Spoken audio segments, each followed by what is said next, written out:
ನಿಜವಾಗ್ಲೂ ಸೀತೆಯನ್ನೇ ಅಪಹರಣ ಮಾಡಿದ್ದ?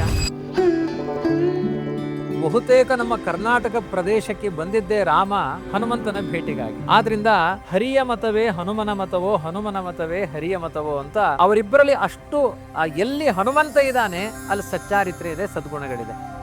ಎಲ್ಲಿ ಹನುಮಂತ ಇಲ್ಲ ಅಲ್ಲಿ ಸಚ್ಚಾರಿತ್ರ್ಯ ಇಲ್ಲ, ಸದ್ಗುಣಗಳಿಲ್ಲ. ಒಂದು ಶೂದ್ರ ಅನ್ನುವ ಕಾರಣದಿಂದ ರಾಮ ಕೊಂದ.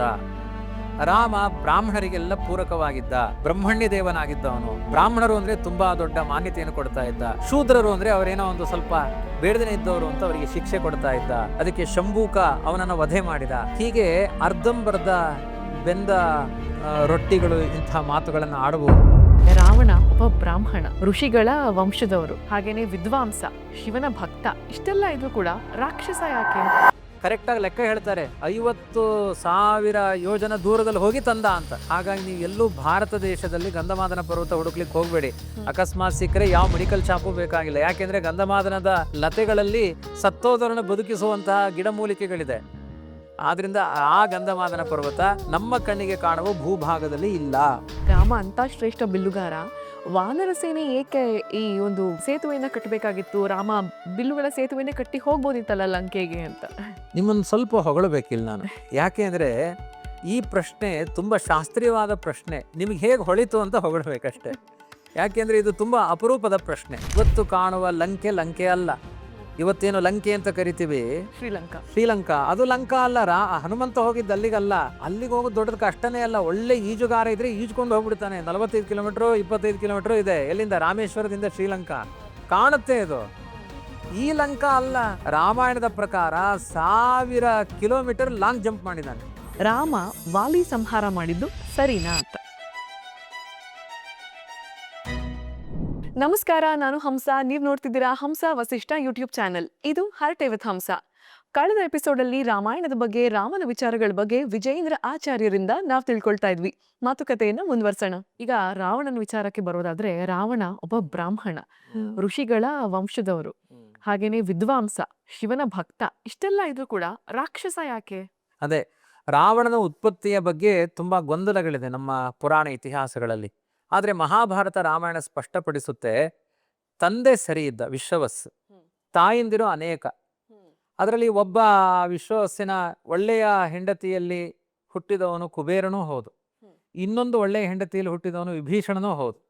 ಇನ್ನೊಂದು ಇಬ್ಬರು ಒಂದು ರೀತಿ ಕೆಟ್ಟ ಭಾವನೆಯಿಂದ ವಿಲಾಸ ಪ್ರದರ್ಶನಗಳನ್ನು ಮಾಡಿ ಅವನ ಮನಸ್ಸನ್ನೇ ಕುಕ್ಕಬೇಕು ಅಂತ ಬಂದವರು, ಕೆಟ್ಟ ಭಾವನೆಯಿಂದ ಬಂದು ವಿಶ್ವವಸ್ಸಿನ ಸಂಘ ಮಾಡಿದವರಿಂದ ಹುಟ್ಟಿದವರು ಈ ಕುಂಭಕರ್ಣ, ಈ ರಾವಣ, ಮತ್ತೆ ಈ ಯಾರು ಶೂರ್ಪಣಖೆ. ವಿಶ್ವವಸ್ಸಿನ ಇನ್ನೊಂದು ಪತ್ನಿಯಲ್ಲಿ ಹುಟ್ಟಿದವಳು ಶೂರ್ಪಣಖೆ ಸಾಕ್ಷಾತ್ ರಾವಣನಿಗೆ ತಂಗಿಯಲ್ಲ, ಅವಳು ಇನ್ನೊಬ್ಬಳು ತಾಯಿಯ ಮಗಳಾಗಿ ಹುಟ್ಟುತ್ತಾಳು ಅವಳು. ಹಾಗಾಗಿ ಯಾವಾಗ ಹೆಣ್ಣು ಕುಲೀನ ಆಗಲ್ಲ, ಪುರುಷ ಸರಿಯಾಗಿದ್ರೂ ಸ್ವಭಾವಗಳೆಲ್ಲ ಹೆಣ್ಣಿನದ್ದೇ ಬರುತ್ತೆ ಎನ್ನುವುದು ನಮ್ಮ ಪುರಾಣ ಇತಿಹಾಸಗಳಲ್ಲಿದೆ. ಹಾಗಾಗಿ ವಿಭೀಷಣ ಒಳ್ಳೆಯವನಾದ ಯಾಕೆ, ರಾವಣ ಕುಂಭಕರ್ಣರು ಕೆಟ್ಟವರಾದರೂ ಯಾಕೆ ಅಂದರೆ ಅಲ್ಲಿ ಉದರ ಭೇದ ಇದೆ. ಅಪ್ಪ ಒಬ್ಬನೇ ಆದರೂ ಕೂಡ ಉದರ ಭೇದ ಇದೆ. ರಾಕ್ಷಸೀಯ ಕ್ರೌರ್ಯಗಳಿಂದ ಯಾವ ತಾಯಿ ವಿಶ್ವವಸ್ಸಿನ ಆ ಧಾತುವನ್ನ ತನ್ನ ಗರ್ಭದಲ್ಲಿ ಧರಿಸಿದ್ಲೋ ಅದರ ಪರಿಣಾಮವಾಗಿ ಹುಟ್ಟಿದವರು ರಾವಣ ಕುಂಭಕರ್ಣರು. ಹಾಗಾಗಿ ಅವರ ಸ್ವಭಾವ, ಅಪ್ಪ ಬ್ರಾಹ್ಮಣನಾಗಿದ್ರು, ಇವರ ತಾಯಿಯ ಸ್ವಭಾವಕ್ಕನುಗುಣವಾಗಿ ಇವರಲ್ಲಿ ರೌದ್ರ ಗುಣಗಳೇ ಇತ್ತು. ಆದ್ರಿಂದ ಇವರನ್ನ ರಾಕ್ಷಸರು. ಜೊತೆಗೆ ಅದರ ಮಿಕ್ಸ್ ಆಗಿತ್ತು, ಅಪ್ಪನ ಗುಣಗಳು ಸ್ವಲ್ಪ ಇರುತ್ತೆ. ವೇದಾಧ್ಯಯನವನ್ನು ಮಾಡ್ತಿದ್ದ, ಆ ಲಂಕಾ ಪಟ್ಟಣದಲ್ಲಿ ಚತುರ್ವೇದಗಳ ಪಾರಾಯಣ ನಡೀತಾ ಇತ್ತು ಅಂತೆಲ್ಲ ಇದೆ. ಆದರೆ ಹೆಚ್ಚು ಅವನ ಮನಸ್ಸಿಗೆ ಪರಿಣಾಮ ಆಗಿದ್ದು, ಪ್ರಭಾವ ಆಗಿದ್ದೆಲ್ಲ ಕೆಟ್ಟ ವಿಚಾರಗಳೇ ಹೆಚ್ಚು ಪ್ರಭಾವದಲ್ಲಿತ್ತು ಅನ್ನೋದು ವಾಲ್ಮೀಕಿಗಳು ಚಿತ್ರಣ ಮಾಡಿದ್ದಾರೆ. ಇವತ್ತು ರಾವಣನನ್ನು ಕೆಲವರು ನಾಯಕ ಸ್ಥಾನದಲ್ಲಿಟ್ಟು ಜೈ ರಾವಣ ಅಂತ ಅವನಿಗೂ ಒಂದು ಸ್ಥಾನಮಾನಗಳನ್ನು ಕೊಡಬೇಕು ಅಂತ ಅದೇನು ಆಶ್ಚರ್ಯ ಅಲ್ಲ. ಯಾಕೆಂದ್ರೆ ಇವತ್ತಿನ ಕಾಲದಲ್ಲಿ ಎಲ್ಲಾ ತರದ ವ್ಯಕ್ತಿತ್ವದವರು ಇದ್ದಾರೆ. ಯಾರು ಬೇಕಾದ್ರೆ ಹೀರೋ ಆಗ್ಬೋದು. ಜರಾಸಂಧನೂ ಹೀರೋ ಆಗ್ಬೋದು, ದುರ್ಯೋಧನನೂ ಹೀರೋ ಆಗ್ಬೋದು. ಅದರಿಂದ ಇವತ್ತಿನ ಕಾಲದ ಘಟ್ಟವನ್ನ ಇಟ್ಟುಕೊಂಡಲ್ಲ, ಅವತ್ತಿನ ಕಾಲದಲ್ಲಿ ರಾವಣ ಅಂದ್ರೆ ಒಂದು ಪಾಪಿಷ್ಠ ದೊರೆ. ಅವನಿಂದ ಸಮಾಜಕ್ಕೆ ಕಂಟಕ. ಅನೇಕ ಸ್ತ್ರೀಯರಿಗೆ ವ್ಯಭಿಚಾರ ಮಾಡುವ ಹೆಣ್ಣುಗಳನ್ನ ಅವನಿಂದ ಯಾವ ಆದರ್ಶಗಳನ್ನ ಕಾಣ್ತೀರಿ ಸಮಾಜದಲ್ಲಿ. ಆದ್ರಿಂದ ಅದು ತುಂಬಾ ಅನೈತಿಕವಾದ ವ್ಯಕ್ತಿತ್ವಕ್ಕೆ ರಾವಣ ಅಂತ ಕರೆಯೋದು. ರಾಮಾದಿವತ್ತು ವರ್ತಿತವ್ಯಂ ನತು ರಾವಣಾದಿವತ್. ಸಮಗ್ರ ರಾಮಾಯಣದ ಆದರ್ಶ ಇದು. ರಾಮನಂತೆ ವರ್ತಿಸಿ, ರಾವಣನಂತೆ ಅಲ್ಲ. ರಾವಣನಿಗೆ ಈ ಅಪಹರಣ ಮಾಡುವಂತ ಒಂದು ಹವ್ಯಾಸ ಅಂತಾನೆ ಹೇಳಿ. ಯಾಕೆ ಅಂತಂದ್ರೆ ಮೊದ್ಲೊಂದ್ಸಲಿ ಪಾರ್ವತಿನ ಆ, ಅಪಹರಣ ಮಾಡಕ್ಕೂ ಹೋಗ್ತಾನೆ ಅಂತ ಹೇಳ್ತಾರೆ. ಮತ್ತೀಗ ಸೀತೆನ ಬಂದು ಅಪಹರಣ ಮಾಡ್ತಾನೆ. ಯಾಕೆ ಈ ತರ? ಯಾಕೆ ಈ ತರ ಅನ್ನೋದು ಬಹುತೇಕ ನನಗೆ ನಿಮಗೆ ಅರ್ಥ ಆಗಲ್ಲ. ಹ. ಅಂಥ ವ್ಯಕ್ತಿತ್ವದವ್ರು ಇದ್ದಾರೆ, ಅವರ ಭಾವಗಳ ಹಾಗೆ ಕ್ಷುಲ್ಲಕವಾಗಿರುತ್ತೆ. ಹ. ಒಂದು ಕಾಳಿದಾಸ ಹೇಳ್ತಾನೆ, ಹ್ಮ್. ಒಂದು ಚಟ ಬೆಳೆಸಿಕೊಂಡವರಿಗೆ ಕೂಡಲೇ ಅದನ್ನು ಬಿಡ್ಲಿಕ್ಕಾಗಲ್ಲ. ಹ್ಮ್. ಕೋ ವಿಹಾತುಂ ಸಮರ್ಥ ಅಂತ. ಅಂದ್ರೆ ಆ ಚಟ ಬೆಳೆಸ್ಕೊಂಡವ್ರು ಯಾರು ಬಿಡ್ತಾರೆ? ಈಗ ಎಷ್ಟೋ ವ್ಯಸನಗಳಿದೆ ನಮ್ಮ ಸಮಾಜದಲ್ಲಿ. ಹ್ಮ್. ಅದನ್ನ ಬಿಡಿ ಬಿಡಿ ಅಂತ ಅಡ್ವರ್ಟೈಸ್ ಮಾಡ್ತಾನೆ ಇರ್ತಾರೆ. ಅದನ್ನು ಬಿಡ್ಲಿಕ್ಕಾಗದೆ ಯಾರೋ ತಮ್ಮ ಮರಣಕ್ಕೆ ಕಾರಣವಾಗ್ತಾ ಇರುತ್ತೆ, ಆದ್ರೂ ಬಿಡಲ್ಲ. ಇದೊಂದು ಚಟ. ರಾವಣನ ವ್ಯಕ್ತಿತ್ವದಲ್ಲಿ ಹೆಣ್ಣು ಮರುಳ ಅವನು. ಹಾಗಾಗಿ ಎಲ್ಲಾ ಹೆಣ್ಣುಗಳು ಬೇಕು ಅಂತ ಹೀಗೆ ಬಲಾತ್ಕಾರ ಮಾಡ್ಲಿಕ್ಕೆ ಹೋದಾಗ ಒಂದು ಅಪ್ಸರೆ ಅವನಿಗೆ ಶಾಪ ಕೊಡ್ತಾಳೆ. ಇನ್ನು ಮುಂದೆ ಯಾವ ಹೆಣ್ಣಿನ ಸಮ್ಮತಿಯೂ ಇಲ್ಲದೆ ನೀನು ಬಲಾತ್ಕಾರ ಮಾಡಿದ್ರೆ, ಅವಳೇ ಒಪ್ಪಿಕೊಂಡ್ರೆ ತೊಂದರೆ ಇಲ್ಲ, ಒಂದು ವೇಳೆ ನೀನು ಬಲಾತ್ಕಾರ ಮಾಡಿದ್ರೆ ನಿನ್ನ ತಲೆ 1000 ಹೋಳಾಗ್ಲಿ ಅಂತ ಶಾಪ ಕೊಡ್ತಾಳೆ. ಆ ಹಿನ್ನೆಲೆಯಲ್ಲಿ ಅದು ಸೀತೆಯನ್ನು ಅಪಹಾರ ಮಾಡೋಕ್ಕಿಂತ ಮೊದಲು ಬಂದ ಶಾಪ. ಆ ಹಿನ್ನೆಲೆಯಲ್ಲಿ ಸೀತೆಯನ್ನು ಅಪಹಾರ ಮಾಡ್ತಾನೆ, ಅದಕ್ಕೆ ಪ್ರತಿದಿನ ಅವಳನ್ನ ಓಲೈಸಲಿಕ್ಕೆ ನೋಡ್ತಾನೆ. ಬಲಾತ್ಕಾರ ಮಾಡಿದ್ರೆ ಏನಾಗ್ತಾ ಇತ್ತು? ತಲೆ ಹೋಳಾಗ್ತಾ ಇತ್ತು. ಆ ದೃಷ್ಟಿಯಿಂದ ಸೀತೆಗೆ ಯಾವುದೇ ಅಪಚಾರ ಅವನಿಗೆ ಮಾಡ್ಲಿಕ್ಕಾಗಿಲ್ಲ. ಸೀತೆ ತನ್ನ ಪಾತಿವ್ರತ್ಯದಿಂದ ಹೊರಗೆ ಬರಲಿಲ್ಲ. ಇವತ್ತಾದ್ರೆ ತುಂಬಾ ಆಮಿಷಗಳಿಗೆ ಒಂದಲ್ಲ ಒಂದು ದಿನ ಆಯ್ತು ಅಂತ ಒಪ್ಪಿಕೊಳ್ಳುವ ಸ್ಥಿತಿ ಬರ್ಬೋದು. ಆದರೆ ಆ ತೃಣವಂತರದ ಕೃತ್ವ ಪ್ರತ್ಯುವಾಚ ಶುಚಿಸ್ಮಿತ ಅಂತ ನೀನು ಒಂದು ತೃಣಕ್ಕೆ ಸಮಾನವಾಗಿದೆ ರಾಮನ ಮುಂದೆ. ನಿವರ್ತಯ ಮನೋಮತ್ತ ಸ್ವಜನೇ ಕ್ರಿಯತಾ ಮನಃ. ಯಾವತ್ತು ನಮ್ಮ ಭಾರತೀಯತೆ ನಿಮ್ಮ ಪತ್ನಿಯರ ಜೊತೆಗೆ ವ್ಯವಹಾರಗಳನ್ನು ಮಾಡಿ, ಪರಸ್ತ್ರೀಯರನ್ನ ಯತ್ರ ನಾರ್ಯಸ್ತು ಪೂಜ್ಯಂತೆ ರಮಂತೆ ತತ್ರ ದೇವತಾಹ. ಒಂದು ಹೆಣ್ಣಿಗೆ ಸರಿಯಾದ ಸ್ಥಾನಮಾನಗಳನ್ನು ಎಲ್ಲಿಯ ತನಕ ಕೊಡ್ತೀರಿ, ದೇವತೆಗಳೆಲ್ಲ ಸಂತುಷ್ಟರಾಗ್ತಾರೆ. ಅಯ್ಯೋ ಅವ್ರು ಸಂತುಷ್ಟರಾದ್ರೆ ನಮಗೇನು ಅಂದ್ರೆ, ಅಲ್ಲರಿ ಮಳೆ ಬೆಳೆ ಬೆಳಕು ಎಲ್ಲ ಕೊಡೋರು ದೇವತೆಗಳು. ನೀವು ಹೆಣ್ಣಿಗೆ ಅಪಚಾರ ಮಾಡಿದ್ರೆ ಬರಗಾಲ ಬರುತ್ತೆ ಅನ್ನತ್ತೆ ರಾಮಾಯಣ. ಹಾಗಾಗಿ ಈ ಪಾಠಗಳನ್ನೆಲ್ಲ ಸೀತೆ ರಾವಣನಿಗೆ ಮಾಡ್ತಾಳೆ. ನೀನು ನಿವರ್ತಯ ಮನೋಮತ, ನೀನು ನಮಸ್ಕಾರ ಮಾಡಲಿಕ್ಕೆ ಯೋಗ್ಯಳಾದ ನನ್ನನ್ನ ಮನಸ್ಸು ಮಾಡಿ ಅಪಹಾರ ಮಾಡುವ ಪ್ರಯತ್ನ ಮಾಡ್ತಾ ಇದ್ದಿ. ರಾಮ ಬಂದ್ರೆ ನೀನ್ ತಲೆ ಕಡಿತಾನೆ, ಜಾಗ್ರತೆ, ಶರಣಾಗತನಾಗು.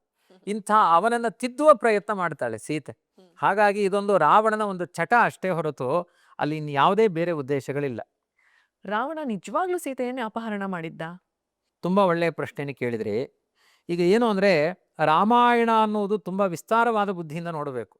ರಾಮನನ್ನ ಕೇವಲ ಮಾನವ ಅಂತ ನೋಡಬಾರದು. ಯಾಕೆಂದ್ರೆ ಅಮಾನುಷವಾದ ಕೆಲಸಗಳನ್ನು ಮಾಡಿದ್ದಾನೆ ರಾಮ. ಹಾಗಾಗಿ ಬರೀ ನೀವು ಮಾನವ ಅಂತ ನೋಡಿದ್ರೆ ತಾಟಕೆ ಸಂಹಾರದಿಂದ ಪ್ರಶ್ನೆಗಳು ಬರಲಿಕ್ಕೆ ಶುರು ಆಗ್ಬಿಡುತ್ತೆ. ಹಾಗಾಗಿ ದೇವತ್ವದ ಜೊತೆಗೆ ರಾಮನ ವ್ಯಕ್ತಿತ್ವವನ್ನು ನೋಡಬೇಕು. ಮನುಷ್ಯರ ಆದರ್ಶಗಳು ಇದೆ, ಅವನ ಸಾರ್ವಭೌಮ ವ್ಯಕ್ತಿತ್ವವೂ ಇದೆ ರಾಮ ಅಂದ್ರೆ. ಹಾಗಾಗಿ ರಾಮ ಸಾರ್ವಭೌಮ ವ್ಯಕ್ತಿತ್ವವನ್ನು ಇಟ್ಟುಕೊಂಡವನು. ಜಗತ್ತಿನ ಕಷ್ಟಗಳನ್ನೆಲ್ಲ ಪರಿಹಾರ ಮಾಡ್ತೀನಿ ಅಂತ ಪ್ರತಿಜ್ಞೆ ಮಾಡಿದವನು ತನ್ನ ಹೆಂಡತಿಯನ್ನೇ ರಕ್ಷಣೆ ಮಾಡಿಕೊಳ್ಳಿಕ್ಕೆ ಆಗಲಿಲ್ಲ ಅಂದ್ರೆ ಅದೊಂದು ಅಲ್ಪತೆ ಅಲ್ವಾ? ರಕ್ಷಣೆ ಮಾಡಿಕೊಳ್ಳಿಲ್ಲ ರಾಮ. ಆದ್ರಿಂದ ನಿಜವಾದ ಸೀತೆಯನ್ನು ರಾವಣ ಅಪಹಾರ ಮಾಡಿದಾನೆ ಅಂದ್ರೆ ರಾಮನ ಪರಾಕ್ರಮಗಳೆಲ್ಲ ಎಲ್ಲಿ ಹೋಯ್ತು ಅಂತ ಪ್ರಶ್ನೆ ಬರುತ್ತೆ. ಅದಕ್ಕೆ ಒಂದು ನಮ್ಮ ವ್ಯಾಖ್ಯಾನಕಾರರೆಲ್ಲ ಹೇಳಿದ್ದಾರೆ, ಸೀತಾ ಪ್ರತಿಕೃತಿಶ್ಚಾಪಿ ಯದಾ ರಕ್ಷೋ ಭಯಂಕರಿ ತದಾ ಸಾಕ್ಷಾನ್ ಮಹಾಲಕ್ಷ್ಮಿ ಕಿನ್ನು ರಕ್ಷೋ ಭಯಂಕರಿ. ರಾಮ ಆದರ್ಶದ ಪಾಠ ಮಾಡಿದನಂತೆ. ಏನು ಅಂದ್ರೆ, ಸೀತೆಯ ಒಂದು ಬೆದರು ಬೊಂಬೆಯನ್ನು ಇಟ್ಟರು. ಒಂದು ಮಹಾಪತಿವ್ರತೆಯಾದ ಸ್ತ್ರೀ ಇದ್ದಾಳೆ ಸೀತೆ. ಆ ಪತಿವ್ರತೆಯಾದ ಸ್ತ್ರೀಯ ಬೆದರು ಬೊಂಬೆ ಯಾವುದು ಅಂದ್ರೆ ರಾವಣ ಅಪಹಾರ ಮಾಡಿದ ಆಕಾರ. ಅದನ್ನೇ ಅವನಿಗೆ ಏನೂ ಮಾಡ್ಲಿಕ್ಕಾಗ್ಲಿಲ್ಲ. ಅಂದ್ರೆ ಆ ಒಂದು ಫೋಟೋಗೆ ಅನ್ಯಾಯ ಮಾಡ್ಲಿಕ್ಕಾಗ್ಲಿಲ್ಲ ರಾವಣನಿಗೆ. ಇನ್ನು ನಿಜವಾದ ಸೀತೆಗೆ ಅಪಚಾರ ಮಾಡುವ ತಾಕತ್ತೆಲ್ಲಿದೆ? ಇದರ ಹಿನ್ನೆಲೆಯಲ್ಲಿ ಏನು ಕತೆ ಹೇಳ್ತಾ ಇದ್ದಾರೆ ಅಂದ್ರೆ, ನಿಮ್ಮಲ್ಲಿ ಪ್ರಾಮಾಣಿಕವಾದ ನೈತಿಕತನ ಇದ್ರೆ, ನಿಮ್ಮಲ್ಲಿ ಮೌಲಿಕವಾದ ಒಂದು ನಿಷ್ಠೆ ಇತ್ತು ಅಂದ್ರೆ ಯಾವ ದುಷ್ಟ ಸಮಾಜಕ್ಕೂ ನಿಮ್ಮನ್ನ ಟಚ್ ಮಾಡ್ಲಿಕ್ಕಾಗಲ್ಲ. ನಿಮ್ಮಲ್ಲಿರುವ ನ್ಯೂನತೆಗಳೇ ಮತ್ತೊಬ್ಬರಿಗೆ ಅತಿಕ್ರಮಣಕ್ಕೆ ದಾರಿ ಆಗುತ್ತೆ. ಅತಿಕ್ರಮಣ ಏನೋ ಮಾಡಿದ, ಆದ್ರೆ ಸೀತೆಯ ಆಕಾರವನ್ನು ಕೂಡ ಅವನಿಂದ ಮುಟ್ಲಿಕ್ಕಾಗಲಿಲ್ಲ. ವಾಸ್ತವಿಕವಾಗಿ ಸೀತಾರಾಮರಿಗೆ ವಿಯೋಗವೇ ಇಲ್ಲ. ವ್ಯಾಪ್ತತ್ವ ನಿರವಧ್ಯತ್ವ ತಸ್ಯಾಸ್ತ್ಯಾಗ ಕಥಂ ಭವೇತ್. ವ್ಯಾಖ್ಯಾನದಲ್ಲಿ ಹೇಳ್ತಾರೆ, ಅವರಿಬ್ಬರು ವ್ಯಾಪ್ತರು, ಲಕ್ಷ್ಮೀನಾರಾಯಣರು. ಈಗ ಗಾಳಿ ಎಲ್ಲಿದೆಯೋ ಅಲ್ಲೆಲ್ಲ ನೀರಿನ ಅಂಶ ಜೊತೆಗೆ ಸೇರಿಕೊಂಡಿದೆ. ನೀರಿನ ಅಂಶ ಇಲ್ಲದೆ ಗಾಳಿ ಇತ್ತು ಅಂದ್ರೆ ಬರೀ ಗಾಳಿಗೆ ನಾವು ಸತ್ತೇ ಹೋಗ್ತೀವಿ. ನಾವು ಎಲ್ಲೆಲ್ಲಿ ಸಮಾಜದಲ್ಲಿ ಸಂಚಾರ ಮಾಡ್ತೀವಿ, ನೀರು ಗಾಳಿ ಜೊತೆ ಜೊತೆಗೇ ಇರುತ್ತೆ. ಹಾಗೆ ಲಕ್ಷ್ಮೀನಾರಾಯಣರು ಜೊತೆ ಜೊತೆಗೇ ಇದ್ದಾರೆ, ಅವರಿಗೆ ವಿಯೋಗವೇ ಇಲ್ಲ. ಆ ರಾವಣನ ಸಂಹಾರದ ನೆಪದಲ್ಲಿ ಒಂದು ರೂಪದಲ್ಲಿ ಕೈಲಾಸಕ್ಕೆ ಹೋಗ್ತಾಳೆ ನಿಜ ರೂಪ ಸೀತೆ. ವೇದವತಿ ಎನ್ನುವ ಒಂದು ಹೆಣ್ಣಿನಲ್ಲಿ ಸೀತೆಯ ಸನ್ನಿಧಾನ ಇರುತ್ತೆ, ಲಕ್ಷ್ಮೀದೇವಿಯ ಸನ್ನಿಧಾನ. ಅಲ್ಲಿ ಇಂದ್ರದೇವರು ಬಂದು ಕೂತ್ಕೊಳ್ತಾರೆ. ಹೀಗೆಲ್ಲ ತುಂಬಾ ಅದರ ವಿವರಣೆಗಳಿದೆ. ನಿಮ್ಮ ಪ್ರಶ್ನೆಗೆ ನೇರವಾದ ಉತ್ತರ ಏನು ಅಂದ್ರೆ, ಸಾಕ್ಷಾತ್ ಸೀತೆಯನ್ನ ರಾವಣ ಅಪಹಾರ ಮಾಡಿಲ್ಲ, ಆಕಾರವನ್ನ ಅಪಹಾರ ಮಾಡಿದ. ಅದಕ್ಕೆ ಅದರಲ್ಲಿ ಒಂದು ಸನ್ನಿಧಾನ ಇತ್ತು, ಅದಕ್ಕೆ ಅಪಚಾರ ಮಾಡ್ತಾ ಇದ್ದಾನೆ. ಆ ಅಪಚಾರವೂ ಆಗದೆ ಇರುವ ಹಾಗೆ ರಾಮ ಹೋಗಿ ತಡೆದು ಸಂಹಾರ ಮಾಡಿದ ಅನ್ನುವ ಕಥೆ. ಹಾಗಾದ್ರೆ ಸೀತೆ ಎಲ್ಲಿದ್ರು ಅಷ್ಟು ವರ್ಷ? ಅದೇ ಕೈಲಾಸದಲ್ಲಿ ಇದ್ಲು, ಹಾ. ಕೈಲಾಸದಲ್ಲಿ ಒಂದು ರೂಪದಲ್ಲಿ ಇದ್ಲು ಅನ್ನೋದೇ ಕಥೆ ಇದೆ. ಈ ವೇದವತಿ ಯಾರು ಅಂತ ಆಚಾರ್ಯರೇ? ವೇದವತಿ ಎನ್ನುವುದು ರೂಪ ಏನಿದೆ, ಸಾಕ್ಷಾತ್ ಲಕ್ಷ್ಮೀ ದೇವಿಯ ರೂಪವೇ ಅದು. ಒಂದು ಸೀತೆಯ ಆಕಾರ, ಆ ಆಕಾರದಲ್ಲಿ ವ್ಯವಹಾರ ಸಿದ್ಧಿಗಾಗಿ ಇಂದ್ರನ ಪ್ರವೇಶ, ಆಮೇಲೆ ಒಬ್ಬ ಅಗ್ನಿಯ ಪ್ರವೇಶ. ಅವರಿಬ್ಬರು ತುಂಬಾ ಉಪಕಾರ ಮಾಡಿದ್ದಾರೆ ಸೀತಾದೇವಿಯ ನಿಮಿತ್ತದಲ್ಲಿ. ಇಂದ್ರ ರಾವಣನ ಮನೆಯಲ್ಲಿದ್ದು ಆ ದೇಹದಲ್ಲಿ ರಾವಣ ಬಂದು ಮಾತನಾಡಬೇಕಾದ್ರೆಲ್ಲ ಬರೀ ಬೊಂಬೆ ಮಾತನಾಡುತ್ತಾ ಆ ಎಲ್ಲ ವ್ಯಾಪಾರವನ್ನ ಇಂದ್ರ ಮಾಡಿದ್ದಾನೆ. ಆಮೇಲೆ ರಾವಣನ ಮನೆಯಲ್ಲಿದ್ದ ಸೀತೆ ಅವಳು ಪತಿವ್ರತೆ ಅಲ್ಲ ಅಂತ ಮುಂದೆ ಗಲಾಟೆ ಬರುತ್ತೆ, ಅದಕ್ಕೆ ಅಗ್ನಿ ಪ್ರವೇಶ ಮಾಡುವಂತಹ ಮುಂದಿನ ಕಥೆ ಇದೆ. ಅವಾಗ ಅಗ್ನಿದೇವ ಇಲ್ಲ ಇಲ್ಲ ಸೀತೆ ಚಾರಿತ್ರ್ಯ ಪರಿಶುದ್ಧವಾಗಿತ್ತು ಅಂತ ತಂದು ಕೊಡ್ತಾನೆ. ಆ ಉಪಕಾರ ಮಾಡಿದ ಕಾರಣದಿಂದಲೇ ರಾಮ ಸೀತೆಗೆ ಎಷ್ಟು ಜನ ಮಕ್ಕಳು ಹೇಳಿ? ಇಬ್ರು. ಲವ ಕುಶ. ಕುಶ ಅಣ್ಣ, ವಾಸ್ತವಿಕವಾಗಿ ನಾವು ಲವ ಕುಶ ಅನ್ಬಿಡ್ತೀವಿ, ಕುಶ ಲವ ಅದು. ಕುಶ ದೊಡ್ಡವನು, ಲವ ಸಣ್ಣವನು. ನಾವು ಲವ ದೊಡ್ಡವನು ಅಂತ ತಿಳ್ಕೊಳ್ತೇವೆ. ಕುಶ ರಾಜ ಆಗ್ತಾನೆ, ಲವ ಯುವರಾಜ ಆಗ್ತಾನೆ ಮುಂದೆ. ಆದ್ರಿಂದ ಅವ್ರು ಯಾರು? ಕುಶನೇ ಇಂದ್ರ, ಲವನೇ ಅಗ್ನಿ. ಮಕ್ಕಳೇ ಬೇಡ ಅಂತಿದ್ದ ರಾಮ. ಯಾಕೆ ಹೇಳಿ? ಜಗತ್ತಿನ ಪ್ರಜೆಗಳೆಲ್ಲ ನನ್ನ ಮಕ್ಕಳು, ನನಗೆ ಮಕ್ಕಳೇನು ಬೇಡ. ಆದ್ರೂ ಸೀತೆ ಹೇಳ್ತಾಳೆ, ಆ ಸೀತೆಯ ಆಕಾರದಲ್ಲಿ ನನ್ನ ಯಾವುದೇ ರೀತಿ ದೋಷ ಆಗದೇ ಇರುವ ಹಾಗೆ, ಆಕಾರಕ್ಕೂ ದೋಷ ಆಗದೇ ಇರುವ ಹಾಗೆ ಜೀವ ಪ್ರವೇಶ ಮಾಡಿ ಬೆಲೆ ತುಂಬಿದವನು ಇಂದ್ರ. ನಾನು ಬೆಂಕಿಗೆ ಪ್ರವೇಶ ಮಾಡಿದಾಗ ನನ್ನ ಸೀರೆಯ ಒಂದು ನೂಲು ಸುಡದೇನೆ ಇರುವ ಹಾಗೆ ನನ್ನ ಪಾತಿವ್ರತ್ಯವನ್ನು ತೋರಿಸಿದವನು ಅಗ್ನಿ. ಅವರಿಬ್ಬರನ್ನ ಮಕ್ಕಳನ್ನಾಗಿ ಪಡಿತೀನಿ ಅಂತ. ಹಾಗಾಗಿ ಕುಶಲವ ಮಕ್ಕಳಾಗ್ತಾರೆ. ಈಗ ಭಕ್ತಿಗೆ ಇನ್ನೊಂದು ಹೆಸರೇನೆ ಹನುಮಂತ. ನಮ್ಮ ಹನುಮಂತ ರಾಮರ ಈ ಒಂದು ಬಾಂಧವ್ಯದ ಬಗ್ಗೆ, ರಾಮ ಹನುಮಂತರ ಭೇಟಿ, ಅವರಿಬ್ಬರ ಒಂದು ಪಾತ್ರದ ಬಗ್ಗೆ ತುಂಬಾ ರಾಮಾಯಣದ ಅದ್ಭುತ ಏನು ಅಂದ್ರೆ ಹನುಮಂತ.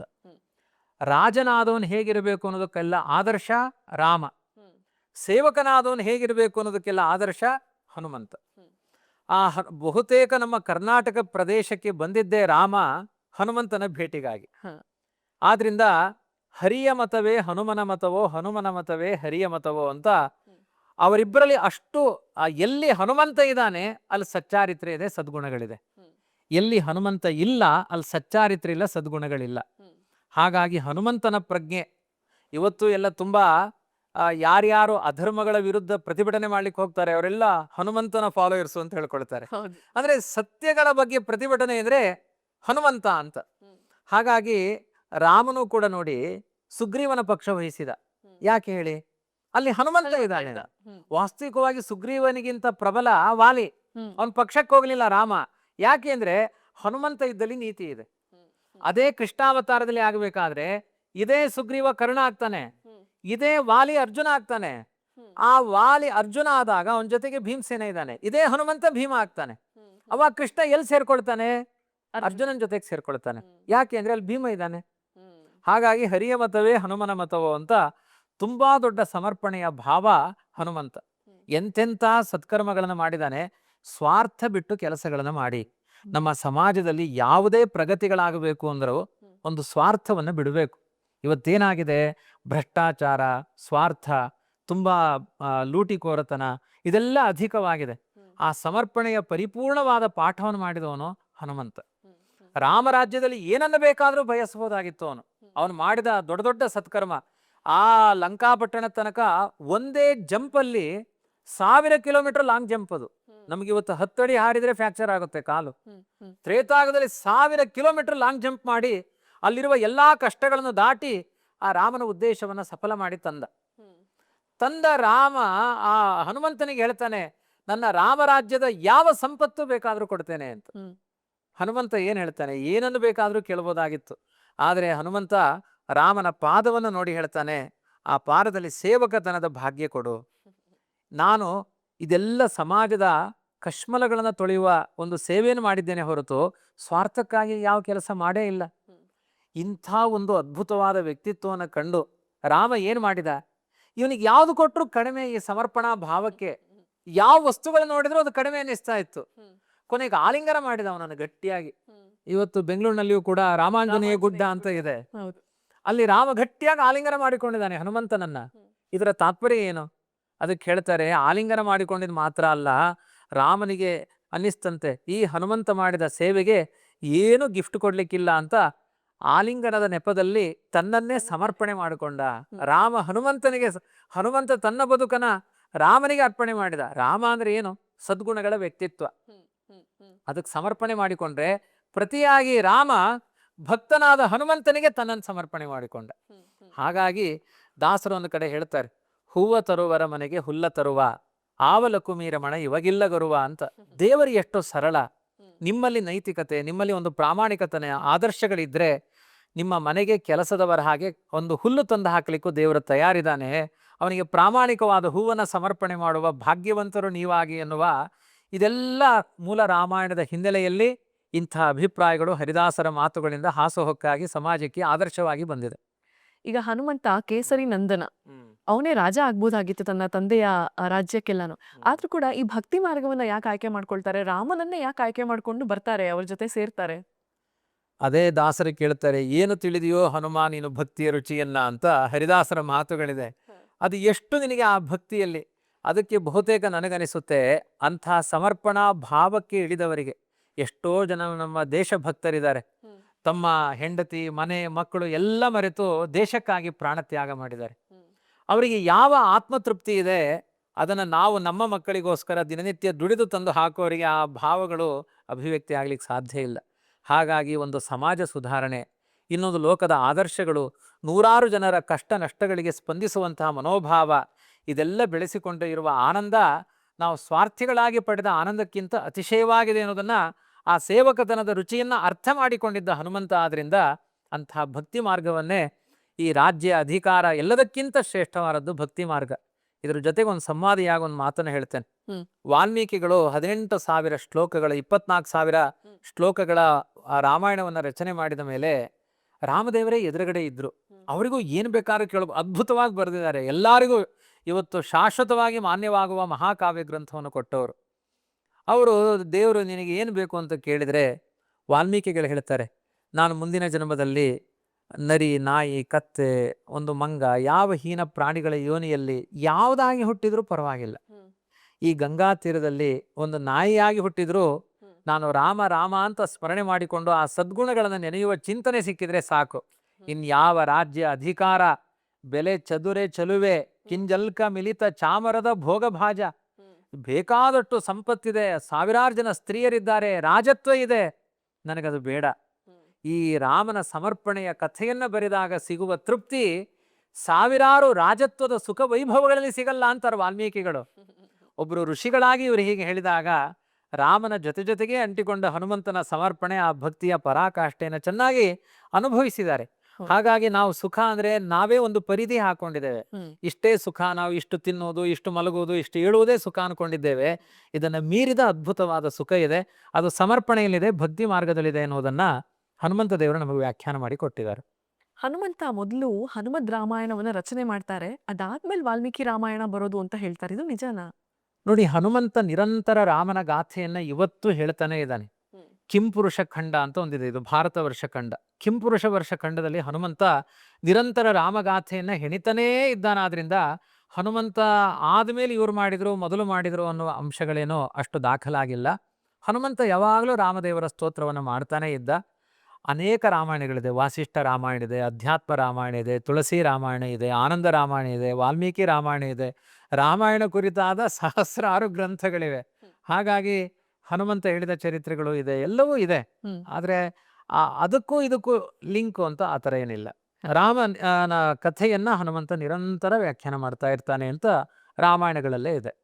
ರಾಮನ ಗ್ಲೋರಿಫೈ ಅಂತ ಏನ್ ಹೇಳ್ತಾರಂದ್ರೆ, ಸುಗುಣಗಳ ಬಗ್ಗೆ ಎಷ್ಟೊತ್ತು ಮಾತಾಡಿದ್ವಿ. ಈಗ ರಾಮನ್ ಬಗ್ಗೆ ಎಷ್ಟೊಂದ್ ಜನ ಪ್ರಶ್ನೆ ಮಾಡೋರು ಉಂಟು, ರಾಮ ಇದು ಮಾಡಿದ್ ಸರಿನಾ, ಇದು ಮಾಡಿದ್ ಸರಿನಾ ಅಂತ. ಇಂಥವ್ರಿಗೆಲ್ಲ ತಮ್ಮಿಂದ ಉತ್ತರ ಸಿಕ್ಕಿದ್ರೆ ಹೇಗೆ ಅಂತ. ರಾಮ ವಾಲಿ ಸಂಹಾರ ಮಾಡಿದ್ದು ಸರಿನಾ ಅಂತ ನೋಡಿ, ಈಗ ಸಾಕಷ್ಟು ರಾಮನ ವಿಚಾರಗಳನ್ನು ಹೇಳಿಕೊಂಡು ಬಂದೆ. ಇಬ್ರು ಅಣ್ಣ ತಮ್ಮಂದಿರ ಮಧ್ಯದಲ್ಲಿ ಪ್ರವೇಶ ಮಾಡಿ ಅವನಿಗೆ ಯಾಕೆ ಉಸಾಬರಿ ಬೇಕಾಗಿತ್ತು?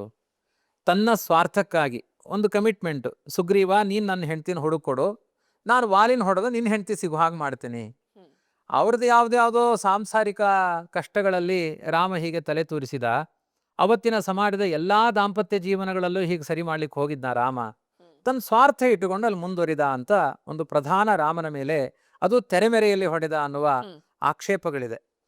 ವಾಸ್ತವಿಕವಾಗಿ ಇದಕ್ಕೆಲ್ಲ ನಾನು ಕೇಳೋದೊಂದು ಏನು ಅಂದರೆ, ನೀವು ಇಂತಹ ಒಂದು ಪ್ರವಚನಗಳನ್ನೆಲ್ಲ ಕೇಳಿಸಿಕೊಂಡು ಅಲ್ಲಿಗೆ ಮುಕ್ತಾಯ ಮಾಡಬೇಡಿ. ನಮ್ಮ ಮಾತಿನ ಯಥಾರ್ಥಗಳೇನು ಅನ್ನೋದನ್ನು ನೀವೊಂದು ಸಾಣೆ ಹಿಡಿದು ನೋಡಿ, ರಾಮಾಯಣದ ಪುಟಗಳನ್ನು ಬಿಡಿಸಿ, ಅದರಲ್ಲಿ ಈ ವಾಲಿಯ ಪ್ರಸಂಗವನ್ನು ತೆಗಿರಿ. ನಾವಿವತ್ತೇನೆಲ್ಲ ಬುದ್ಧಿವಂತಿಕೆಯಿಂದ ವಾಲಿಯ ಸಂಹಾರದ ಬಗ್ಗೆ ಅಥವಾ ರಾಮನ ಅವಗುಣಗಳು ಸದ್ಗುಣಗಳ ಬಗ್ಗೆ ಚರ್ಚೆ ಮಾಡ್ತೀವಿ, ಈ ಎಲ್ಲ ಪ್ರಶ್ನೋತ್ತರ ಸಂವಾದ ಅವತ್ತೇ ಮಾಡಿಬಿಟ್ಟಿದ್ದಾನೆ ವಾಲಿ. ಯಾಕೆಂದ್ರೆ ವಾಲಿಯನ್ನ ರಾಮನ ಬಾಣ ಎರಡು ಕೆಲಸ ಮಾಡುತ್ತೆ.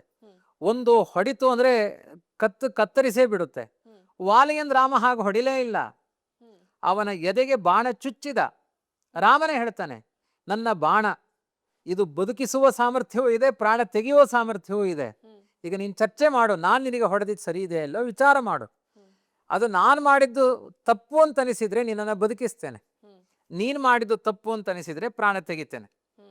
ಇಷ್ಟು ಕಮಿಟ್ಮೆಂಟು ರಾಮಾಯಣದಲ್ಲಿ ಇದೆಯಾ ಇಲ್ವೋ ನೋಡಿ. ರಾಮನ ಪ್ರಧಾನವಾದ ಆಕ್ಷೇಪ ಏನು ಅಂದ್ರೆ, ಸುಗ್ರೀವನ ಪತ್ನಿಯನ್ನ ವಾಲಿ ಬಲಾತ್ಕಾರ ಮಾಡಿದ್ದಾನೆ. ಸುಗ್ರೀವನು ಕೂಡ ವಾಲಿಯ ಪತ್ನಿಯನ್ನ ಬಲಾತ್ಕಾರ ಮಾಡಿದಾನಲ್ವಾ ಅಂತ ಕೆಲವರು ಪ್ರಶ್ನೆಯನ್ನು ಕೇಳ್ತಾರೆ. ವಾಸ್ತವಿಕವಾಗಿ ವಾಲಿ ಸತ್ತೋಗಿದ್ದಾನೆ. ಒಂದು ದುಂದುಬಿಯ ಕಥೆ ಬರುತ್ತೆ, ಒಬ್ಬ ದೈತ್ಯನನ್ನು ಸಂಹಾರ ಮಾಡಲಿಕ್ಕೆ ಪಾತಾಳ ಲೋಕದ ತನಕ ಹೋಗ್ತಾನೆ ಅವನು ವಾಲಿ. ಎಷ್ಟೋ ವರ್ಷಗಳ ಕಾಲ ಕಾಯ್ತಾನೆ, ಅವನು ಬರಲಿಲ್ಲ ಅಂದಾಗ ಸತ್ತೋಗಿದ್ದಾನೆ ಎಂದ ಮೇಲೆ ಆ ಹೆಣ್ಣಿಗೊಂದು ಆಶ್ರಯ ಅನ್ನುವ ರೀತಿಯಲ್ಲಿ ಸುಗ್ರೀವ ಸ್ವೀಕಾರ ಮಾಡ್ತಾನೆ ಲೋಕದ ದೃಷ್ಟಿಯಿಂದ. ಆದರೆ ವಾಲಿ ಮಾಡಿದ್ದ ಹಾಗಲ್ಲ. ಸುಗ್ರೀವ ಇದ್ದಾಗಲೇ ಪ್ರತ್ಯಕ್ಷವಾಗಿ ಸುಗ್ರೀವನ ಹೆಂಡತಿಯಾದ ರುಮೆಯನ್ನ ಬಲಾತ್ಕಾರ ಮಾಡ್ತಾನೆ ವಾಲಿ. ಸುಗ್ರೀವ ವಾಲಿಯ ಪತ್ನಿಯನ್ನ ಬಲಾತ್ಕಾರ ಮಾಡಿದ ಅಂತ ಸೆಂಟೆನ್ಸೇ ಇಲ್ಲ ರಾಮಾಯಣದಲ್ಲಿ. ಈ ದೌರ್ಜನ್ಯ ಇಷ್ಟನೇ ಆಗಲ್ಲ. ಪ್ರಧಾನವಾದ ಕಾರಣ ರಾಮನಿಗೆ ಒಂದು ಹೆಣ್ಣಿನ ಶೋಷಣೆ ಅಂತ. ಅದು ರಾಮನ ಮೇಲೆ ಆಕ್ಷೇಪಗಳು ಬರುತ್ತೆ. ನೀವು ಹೇಳಿದ ಹಾಗೆ ಮುಂದೆ ರಾಮ ಗರ್ಭಿಣಿ ಸ್ತ್ರೀಯನ್ನೆಲ್ಲ ಹೇಗೆ ಕಳಿಸಿದ ಅಂತೆಲ್ಲ ಮುಂದೆ ನೀವು ಕೇಳಬಹುದು ಬಹುಶಃ. ಆದರೆ ಪ್ರಧಾನವಾಗಿ ರಾಮ ಅಂಥ ಯಾವ ಹೆಣ್ಣಿಗೂ ಶೋಷಣೆ ಆಗಬಾರದು ಅನ್ನುವ ಕಾರಣದಿಂದ ಅವನು ಮಾಡಿದ ಅಪಚಾರಗಳನ್ನು ನೋಡಿ ಆ ವಾಲಿಯನ್ನ ಸಂಹಾರ ಮಾಡಲೇಬೇಕು ಅಂತ ಸಂಕಲ್ಪ ಮಾಡ್ತಾನೆ. ಕೊನೆಗೆ ವಾಲಿಯೇ ಹೇಳಿಕೊಳ್ತಾನೆ, ರಾಮ, ಎಷ್ಟೋ ಜನರ ಕೈಯಲ್ಲಿ ಸಾಯುವಂತಹ ವ್ಯಕ್ತಿಗಳಿದ್ದಾರೆ, ನಾನು ರಾಮನ ಕೈಯಲ್ಲೇ ಸಾಯ್ತಾ ಇದ್ದೇನೆ ಅಂದ್ರೆ ಇದು ಭಾಗ್ಯೋದಯ, ನನ್ನ ತಪ್ಪಿನ ಅರಿವಾಗಿದೆ ಅಂತ ಪಶ್ಚಾತ್ತಾಪ ಪಟ್ಟಿದ್ದಕ್ಕೆ ಅದಕ್ಕೆ ಬೆಲೆ ತುಂಬಲಿಕ್ಕೋಸ್ಕರನೇ ಆ ವಾಲಿಯನ್ನ ಅರ್ಜುನ ಮಾಡಿದ. ಅವನ ರಥದ ಕುದುರೆಗಳನ್ನ ಕೃಷ್ಣನಾಗಿ ತೊಳೆದ. ಹೂವ ತರುವರ ಮನೆಗೆ ಹುಲ್ಲ ತರುವ ಮಾಡಿದಾನೆ, ಹುಲ್ಲು ತಂದು ಹಾಕಿದಾನೆ ಕುದುರೆಗಳಿಗೆ. ಯಾಕೆ ಅಂದ್ರೆ ನಾನು ಅವಾಗಲೇ ಹೇಳಿದೆ, ತಪ್ಪಿನ ಅರಿವಾಯಿತು ಅಂದ್ರೆ ರಾಮ ಶಿಕ್ಷೆ ಕೊಡಲ್ಲ. ತುಂಬಾ ಸರಳವಾದ ಸೂತ್ರ ಇಟ್ಕೊಂಡಿದ್ದ ರಾಮ. ಅಪರಾಧ ಮಾಡಿದವ್ರನ್ನ ಬಿಡಲ್ಲ, ಅಪರಾಧಿ ನಾನು ಅಂತ ಪಶ್ಚಾತ್ತಾಪ ಪಟ್ಟವ್ರನ್ನ ಸಾಯಿಸಲ್ಲ. ಇದು ರಾಮನ ಪ್ರತಿಜ್ಞೆ ಆಗಿತ್ತು. ಹಾಗಾಗಿ ವಾಲಿಯ ಸಂಹಾರ ರಾಮನಿಂದ ಅಲ್ಲ. ರಾಮಾಯಣ ನೋಡಿ, ಸ್ವ ಇಚ್ಛೆಯಿಂದ ವಾಲಿ ಸ್ವಯಂ ತಾನೇ ತನ್ನ ದುರ್ಗುಣಗಳನ್ನು ಅರ್ಥ ಮಾಡಿಕೊಂಡು ನನಗೆ ಮರಣವೇ ಲೇಸು ಅಂತ ಅವನಾಗೆ ಸತ್ತಿರೋದು. ರಾಮ ದುರ್ಗುಣಗಳಿಗೆ ಬಾಣ ಬಿಟ್ಟ ಅಷ್ಟೇ. ರಾಮ ಹೇಳ್ತಾನೆ, ನಿನ್ನನ್ನು ಬದುಕಿಸ್ತೇನೆ ಬೇಕಾದ್ರೆ ಅಂತ. ಇಲ್ಲ, ಬೇಡ ಬೇಡ ಅಂತ ವಾಲಿಯೇ ಹೇಳ್ತಾನೆ. ಹಾಗಾಗಿ ರಾಮನ ಇನ್ನ ತೆರೆಮರೆಯಲ್ಲಿ ಯಾಕೆ ಹೊಡೆದ, ಎದುರಿಗೆ ಬರ್ಬೋದಾಗಿತ್ತಲ್ವಾ ಅಂತ. ಎದುರಿಗೆ ಬಂದರೆ ಕಾಲು ಹಿಡ್ಕೊಳ್ತಿದ್ದ, ಶರಣಾಗತನಾಗ್ತಾ ಇದ್ದ. ಅವಾಗ ಏನೋ ಅದಕ್ಕೆ ಬೆಲೆ ಬರ್ತಿರಲಿಲ್ಲ, ಒಂದು ಶಿಕ್ಷೆ ಕೊಡಬೇಕಾಗಿತ್ತು. ಇನ್ನೊಂದೇನು ಅಂದರೆ, ಲೋಕದ ದೃಷ್ಟಿಯಲ್ಲಿ ಭಯೋತ್ಪಾದಕರನ್ನು ಹೇಗೋ ಅಟ್ಯಾಕ್ ಮಾಡ್ಬೋದು, ಎದುರಿಗೆ ಮಾಡಬೇಕು ಹಿಂದೆ ಮಾಡಬೇಕು ಅಂತಿಲ್ಲ. ಅವತ್ತಿನ ಕಾಲದ ಒಂದು ರೀತಿಯಲ್ಲಿ ದೌಷ್ಟ್ಯದಿಂದ ವರ್ತಿಸಿದವನು ವಾಲಿ, ಅದೊಂದು ಭಯೋತ್ಪಾದನೆ. ಆ ದೃಷ್ಟಿಯಿಂದಲೇ ಹನುಮಂತ ಅವನ ಜೊತೆಗೆ ಇರಲಿಲ್ಲ. ಹನುಮಂತ ತುಂಬಾ ನೀತಿವಂತ. ವಾಲಿಯಲ್ಲಿ ಸದ್ಗುಣಗಳಿದ್ರೆ ಹನುಮಂತ ಯಾಕೆ ಬಲಿಷ್ಠನಾದ ವಾಲಿಯನ್ನು ಬಿಟ್ಟು ವಾಲಿಗಿಂತ ದುರ್ಬಲನಾದ ಸುಗ್ರೀವನ ಸಖ್ಯ ಮಾಡ್ತಾ ಇದ್ದ? ಸದ್ಗುಣಗಳಿಗೆ ಬೆಲೆ ತುಂಬಬೇಕು ಅಂತಾನೆ, ನಾನು ಸಪೋರ್ಟ್ ಮಾಡ್ತೀನಿ ಅಂತಾನೆ ಆ ಹನುಮಂತ ಸುಗ್ರೀವನ ಹತ್ತಿರ ಕರ್ಕೊಂಡು ಬಂದ. ವಾಸ್ತವಿಕವಾಗಿ ನಮ್ಮ ಕರ್ನಾಟಕದ ಆದರ್ಶಗಳದೆಲ್ಲ. ರಾಮ ಬಂದ ಅಷ್ಟೇ ಕಿಷ್ಕಿಂದೆಗೆ, ಹನುಮಂತ ಎದುರುಗಡೆ ಬಂದವನು ವಾಲಿ ಹತ್ರ ಬೇಕಾದ್ರೂ ಕರ್ಕೊಂಡು ಹೋಗ್ಬೋದಾಗಿತ್ತು, ಸುಗ್ರೀವನ ಹತ್ರ ಬೇಕಾದ್ರೂ ಕರ್ಕೊಂಡು ಹೋಗ್ಬೋದಾಗಿತ್ತು. ಸುಗ್ರೀವನ ಹತ್ರನೇ ಯಾಕೆ ಕರ್ಕೊಂಡು ಹೋದ? ಎಲ್ಲಿ ಗುಣಗಳಿದೆ ಅದನ್ನು ನಾನು ಪ್ರೀತಿ ಮಾಡ್ತೀನಿ ಅನ್ನೋದು ಹನುಮಂತನ ಗುಣ, ರಾಮನ ಗುಣ. ಅದಕ್ಕೆ ಎಲ್ಲಿ ಮ್ಯಾಚ್ ಆಗುತ್ತೋ ಅಲ್ಲಿ ಸೇರ್ಕೊಂಡಿದ್ದಾರೆ. ಹಾಗಾಗಿ ತಮ್ಮ ಸ್ವಾರ್ಥಗಳ ಕಮಿಟ್ಮೆಂಟ್ ಹಿನ್ನೆಲೆಯಲ್ಲಿ ವಾಲಿಯನ್ನ ರಾಮ ಕೊಂದದ್ದಲ್ಲ. ಇದು ರಾಮಾಯಣದಲ್ಲೇ ಸ್ಪಷ್ಟ ಇದೆ. ಮುಂದೆ ಶಂಭುಕನ ವಧೆಯನ್ನ ಯಾಕೆ ಮಾಡ್ತಾನೆ ರಾಮ? ಇದೊಂದು ತುಂಬಾ ದೊಡ್ಡ ಆಕ್ಷೇಪ ರಾಮನ ಮೇಲೆ. ನೀವೊಂದು ವಿಭಾಗ ಮಾಡಿಕೊಂಡು ಕೇಳ್ತಾ ಇದ್ದೀರಿ, ಸಂತೋಷ ಆಯ್ತು. ಒಂದು ಶೂದ್ರ ಅನ್ನುವ ಕಾರಣದಿಂದ ರಾಮ ಕೊಂದ. ರಾಮ ಬ್ರಾಹ್ಮಣರಿಗೆಲ್ಲ ಪೂರಕವಾಗಿದ್ದ, ಬ್ರಹ್ಮಣ್ಯ ದೇವನಾಗಿದ್ದ ಅವನು. ಬ್ರಾಹ್ಮಣರು ಅಂದ್ರೆ ತುಂಬಾ ದೊಡ್ಡ ಮಾನ್ಯತೆಯನ್ನು ಕೊಡ್ತಾ ಇದ್ದ. ಶೂದ್ರರು ಅಂದ್ರೆ ಅವರೇನೋ ಒಂದು ಸ್ವಲ್ಪ ಬೇಡದೇನೆ ಇದ್ದವರು ಅಂತ ಅವರಿಗೆ ಶಿಕ್ಷೆ ಕೊಡ್ತಾ ಇದ್ದ. ಅದಕ್ಕೆ ಶಂಭೂಕ ಅವನನ್ನು ವಧೆ ಮಾಡಿದ. ಹೀಗೆ ಅರ್ಧಂಬರ್ಧ ಬೆಂದ ರೊಟ್ಟಿಗಳು ಇಂತಹ ಮಾತುಗಳನ್ನು ಆಡಬಹುದು. ರಾಮಾಯಣವನ್ನ ಅಂದ್ರೆ ನನಗೆ ಯಾವ ಆಕ್ರೋಶಗಳಿಲ್ಲ, ತಿಳಿಯದೆ ಮಾತನಾಡಬೇಡಿ ರಾಮಾಯಣದ ಬಗ್ಗೆ. ಯಾಕೆಂದ್ರೆ ಇಲ್ಲಿ ಇಷ್ಟೊತ್ತರೆಗೂ ನಾವು ಸಂವಾದ ಮಾಡಿದೆವು. ಶಬರಿ ಯಾರು? ಶೂದ್ರ ಜಾತಿಯವಳು ಅಲ್ಲ, 4 ಚಾತುರ್ವರ್ಣ್ಯವನ್ನು ಬಿಟ್ಟು ಬರುವ ಜಾತಿ ಶಬರಿಯ ಜಾತಿ. ಗುಹ ಯಾರು? ಮಾಂಸ ತಿನ್ನುವ ಹದ್ದು ಜಟಾಯು ಯಾರು? ಇದೆಲ್ಲ ಪ್ರಶ್ನೆ ಮಾಡ್ಕೊಳ್ಳಿ. ರಾಮನಿಗೆ ವಿಭಾಗವೇ ಇಲ್ಲ. ಕಾಡಿನಲ್ಲಿರುವ ಜಿಂಕೆಗಳನ್ನು ಪ್ರೀತಿ ಮಾಡಿದ್ದಾನೆ. ಅವನು ಪರಂಧಾಮಕ್ಕೆ ಹೋಗಬೇಕಾದ್ರೆ ಕತ್ತೆಗಳನ್ನು ಕರ್ಕೊಂಡು ಹೋಗಿದ್ದಾನೆ, ಇರುವೆಗಳನ್ನು ಕರ್ಕೊಂಡು ಹೋಗಿದ್ದಾನೆ. ಅಂಥ ರಾಮ ವಿನಾಕಾರಣ ಒಬ್ಬ ಶೂದ್ರನನ್ನ ದ್ವೇಷ ಮಾಡ್ತಾನ? ಇದು ತುಂಬಾ ಅಪ್ರಾಮಾಣಿಕವಾದ ವಚನ. ಈ ಜಾತಿಯನ್ನ ಎಳೆದು ತಂದಿದ್ದಾರೆ ನೋಡಿ, ಇದು ರಾಮಾಯಣಕ್ಕೆ ಸಮ್ಮತವೇ ಅಲ್ಲ. ಯಾಕೆ ಅಂದ್ರೆ ರಾಮಾಯಣ ಬರೆದವರೇ ಯಾರು ನಿಮ್ಮ ಪ್ರಕಾರ? ವಾಲ್ಮೀಕಿಗಳು. ಅವ್ರು ಯಾಕೆ ಆ ಶೂದ್ರನ ಮೇಲೆ ಹರಿಹಾಯುವಾಗಿ ರಾಮನ ವ್ಯಕ್ತಿತ್ವವನ್ನು ಕೆಟ್ಟದಾಗಿ ಬರೆದ್ರು? ರಾಮನ ವ್ಯಕ್ತಿತ್ವ ಅವ್ರೇನು ಕೆಟ್ಟದಾಗಿ ಬರೋದಿಲ್ಲ. ಶೂದ್ರನ ಕೊಂದ್ರೆ ಅದನ್ನ ಯಾಕೆ ತಪ್ಪು ಅಂತ ಹೇಳಿಲ್ಲ ವಾಲ್ಮೀಕಿಗಳು? ತುಂಬಾ ಪ್ರಶ್ನೆಗಳು ಬರುತ್ತೆ. ಅದರ ಮೂಲ ಕಾರಣ ಏನು ಅಂದ್ರೆ ಅವನು ಜಂಘ ಅನ್ನುವ ಅಸುರ, ಹುಟ್ಟಿದ್ದು ಶೂದ್ರ ಜಾತಿ ಅಷ್ಟೇ. ಅವನದ್ದು 2 ಉದ್ದೇಶ ಇತ್ತು. ಒಂದು, ಜಗತ್ತೆಲ್ಲ ನಾಶ ಆಗಬೇಕು, ಭಯೋತ್ಪಾದನೆ. ಅದರ ಜೊತೆಗೆ ಪಾರ್ವತಿಯನ್ನ ತನ್ನ ಪತ್ನಿಯನ್ನಾಗಿ ಮಾಡ್ಕೊಳ್ಬೇಕು ಅನ್ನುವ ಹೆಣ್ಣು ಕಳ್ಳ ಅವನು. ಇದು ರಾಮನಿಗೆ ಆಗಿ ಬರೋದೇ ಇಲ್ಲ ಅದು. ಹಾಗಾಗಿ ಏನಾಯ್ತು, ಅವನು ಕೆಟ್ಟ ತಪಸ್ಸನ್ನು ಮಾಡಬೇಕಾದ್ರೆ ಒಬ್ಬ ಬ್ರಾಹ್ಮಣನ ಮಗು ಸತ್ತು ಹೋಗುತ್ತೆ. ಎಲ್ಲರಿಗೂ ಏನು ಅಂದ್ರೆ ಒಬ್ಬ ಬ್ರಾಹ್ಮಣನ ಮಗನನ್ನ ರಕ್ಷಣೆ ಮಾಡ್ಲಿಕ್ಕೋಸ್ಕರ ಶಂಭೂಕನನ್ನ ವಧೆ ಮಾಡಿದ. ಶಂಭೂಕ ಅಂದ್ರೆ ಅವನು ಜಂಗ ಅನ್ನುವ ದೈತ್ಯ. ಶೂದ್ರ ಅನ್ನೋದನ್ನು ಬದಿಗಿಡಿ, ಜಾತಿ ತರಬೇಡಿ ಇಲ್ಲಿ. ಆದ್ರೆ ರಾಮಾಯಣದಲ್ಲಿ ಹೇಗಿದೆ ಗೊತ್ತಾ? ಒಬ್ಬ ಬ್ರಾಹ್ಮಣನ ಮಗ ಸತ್ತಿದ್ದಲ್ಲ, 5 ಜನ ಮಕ್ಕಳು, 7 ಜನ ಮಕ್ಕಳ ಸಂಹಾರ ಆಗುತ್ತೆ ಅವನು ಕೆಟ್ಟತನದಿಂದ. ಒಬ್ಬ ಮನುಷ್ಯನ ಕೆಟ್ಟ ಭಾವ ಎಷ್ಟು ವೈರಸ್ರ ಅಟ್ಯಾಕ್ ಮಾಡುತ್ತೆ ಅನ್ಲಿಕ್ಕೆ ರಾಮಾಯಣದ ಕಥೆ ನಿದರ್ಶನವಾಗಿದೆ. ಬ್ರಾಹ್ಮಣ, ಕ್ಷತ್ರಿಯ, ವೈಶ್ಯ, ಶೂದ್ರ, ಗಾಣಗಾರ, ಎಣ್ಣೆ ತೆಗೆಯುವ ಜಾತಿಯವರು, ಬಟ್ಟೆ ಒಗೆಯುವ ಅಗಸನ ಜಾತಿಯವರು, ಅವ್ರದ್ದೆಲ್ಲ ಮಕ್ಕಳು ಮನೇಲಿ ಸತ್ತು ಹೋಗುತ್ತೆ. ಅವರೆಲ್ಲ ಹೆಣಗಳನ್ನು ಹಿಡ್ಕೊಂಡು ಬಂದು ಪ್ರತಿಭಟನೆ ಮಾಡ್ತಾರೆ. ರಾಮ ಸೀತೆ ಜೊತೆಗೆ ಆರಾಮಾಗಿದೆ, ಯಾರ ಮನೆ ಮಕ್ಕಳು ಸತ್ರು ಪರವಾಗಿಲ್ವಾ? ಅಲ್ಲಿ ರಾಮ ಪ್ರತಿಜ್ಞೆ ಮಾಡ್ತಾನೆ, ನಮ್ಮ ಅರಮನೆಯ ಮುಂದೆ ಇರಿ, ಈ ಮಕ್ಕಳು ಬದುಕುವ ತನಕ ರಾಮ ಈ ಅರಮನೆಗೆ ಬರಲ್ಲ ಅಂತ ಪ್ರತಿಜ್ಞೆ ಮಾಡಿ ಹೋಗ್ತಾನೆ ರಾಮ. ಅಲ್ಲಿ ಶಂಭೂಕನನ್ನ ವಧೆ ಮಾಡ್ತಾನೆ. ವಧೆ ಮಾಡಿದಾಗಲೂ ಒಂದು ಮಾತನ್ನ ಹೇಳ್ತಾನೆ ರಾಮ. ಎಷ್ಟು ಚೆನ್ನಾಗಿದೆ ಗೊತ್ತಾ ರಾಮನ ಮೌಲ್ಯಗಳನ್ನು ನೋಡಿ. ಅವನನ್ನು ವಧೆ ಮಾಡಿದ ಮೇಲೆ ಇವನು ದುಷ್ಟ ಅಂತ ಸಂಹಾರ ಮಾಡಿದನೆ.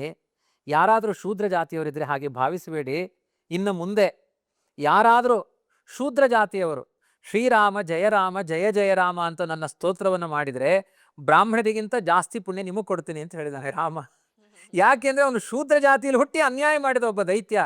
ಭಯೋತ್ಪಾದಕರು ಯಾವ ಜಾತಿಯಲ್ಲೂ ಬರಬಹುದು, ಜಾತಿಯನ್ನು ಯಾಕೆ ಎಳೆದು ತರ್ತೀರಿ?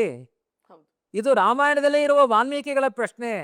ಒಬ್ಬ ಬ್ರಾಹ್ಮಣನ ಮರಣಕ್ಕಾಗಿ ಶಂಭೂಕನ ವಧೆಯಲ್ಲ.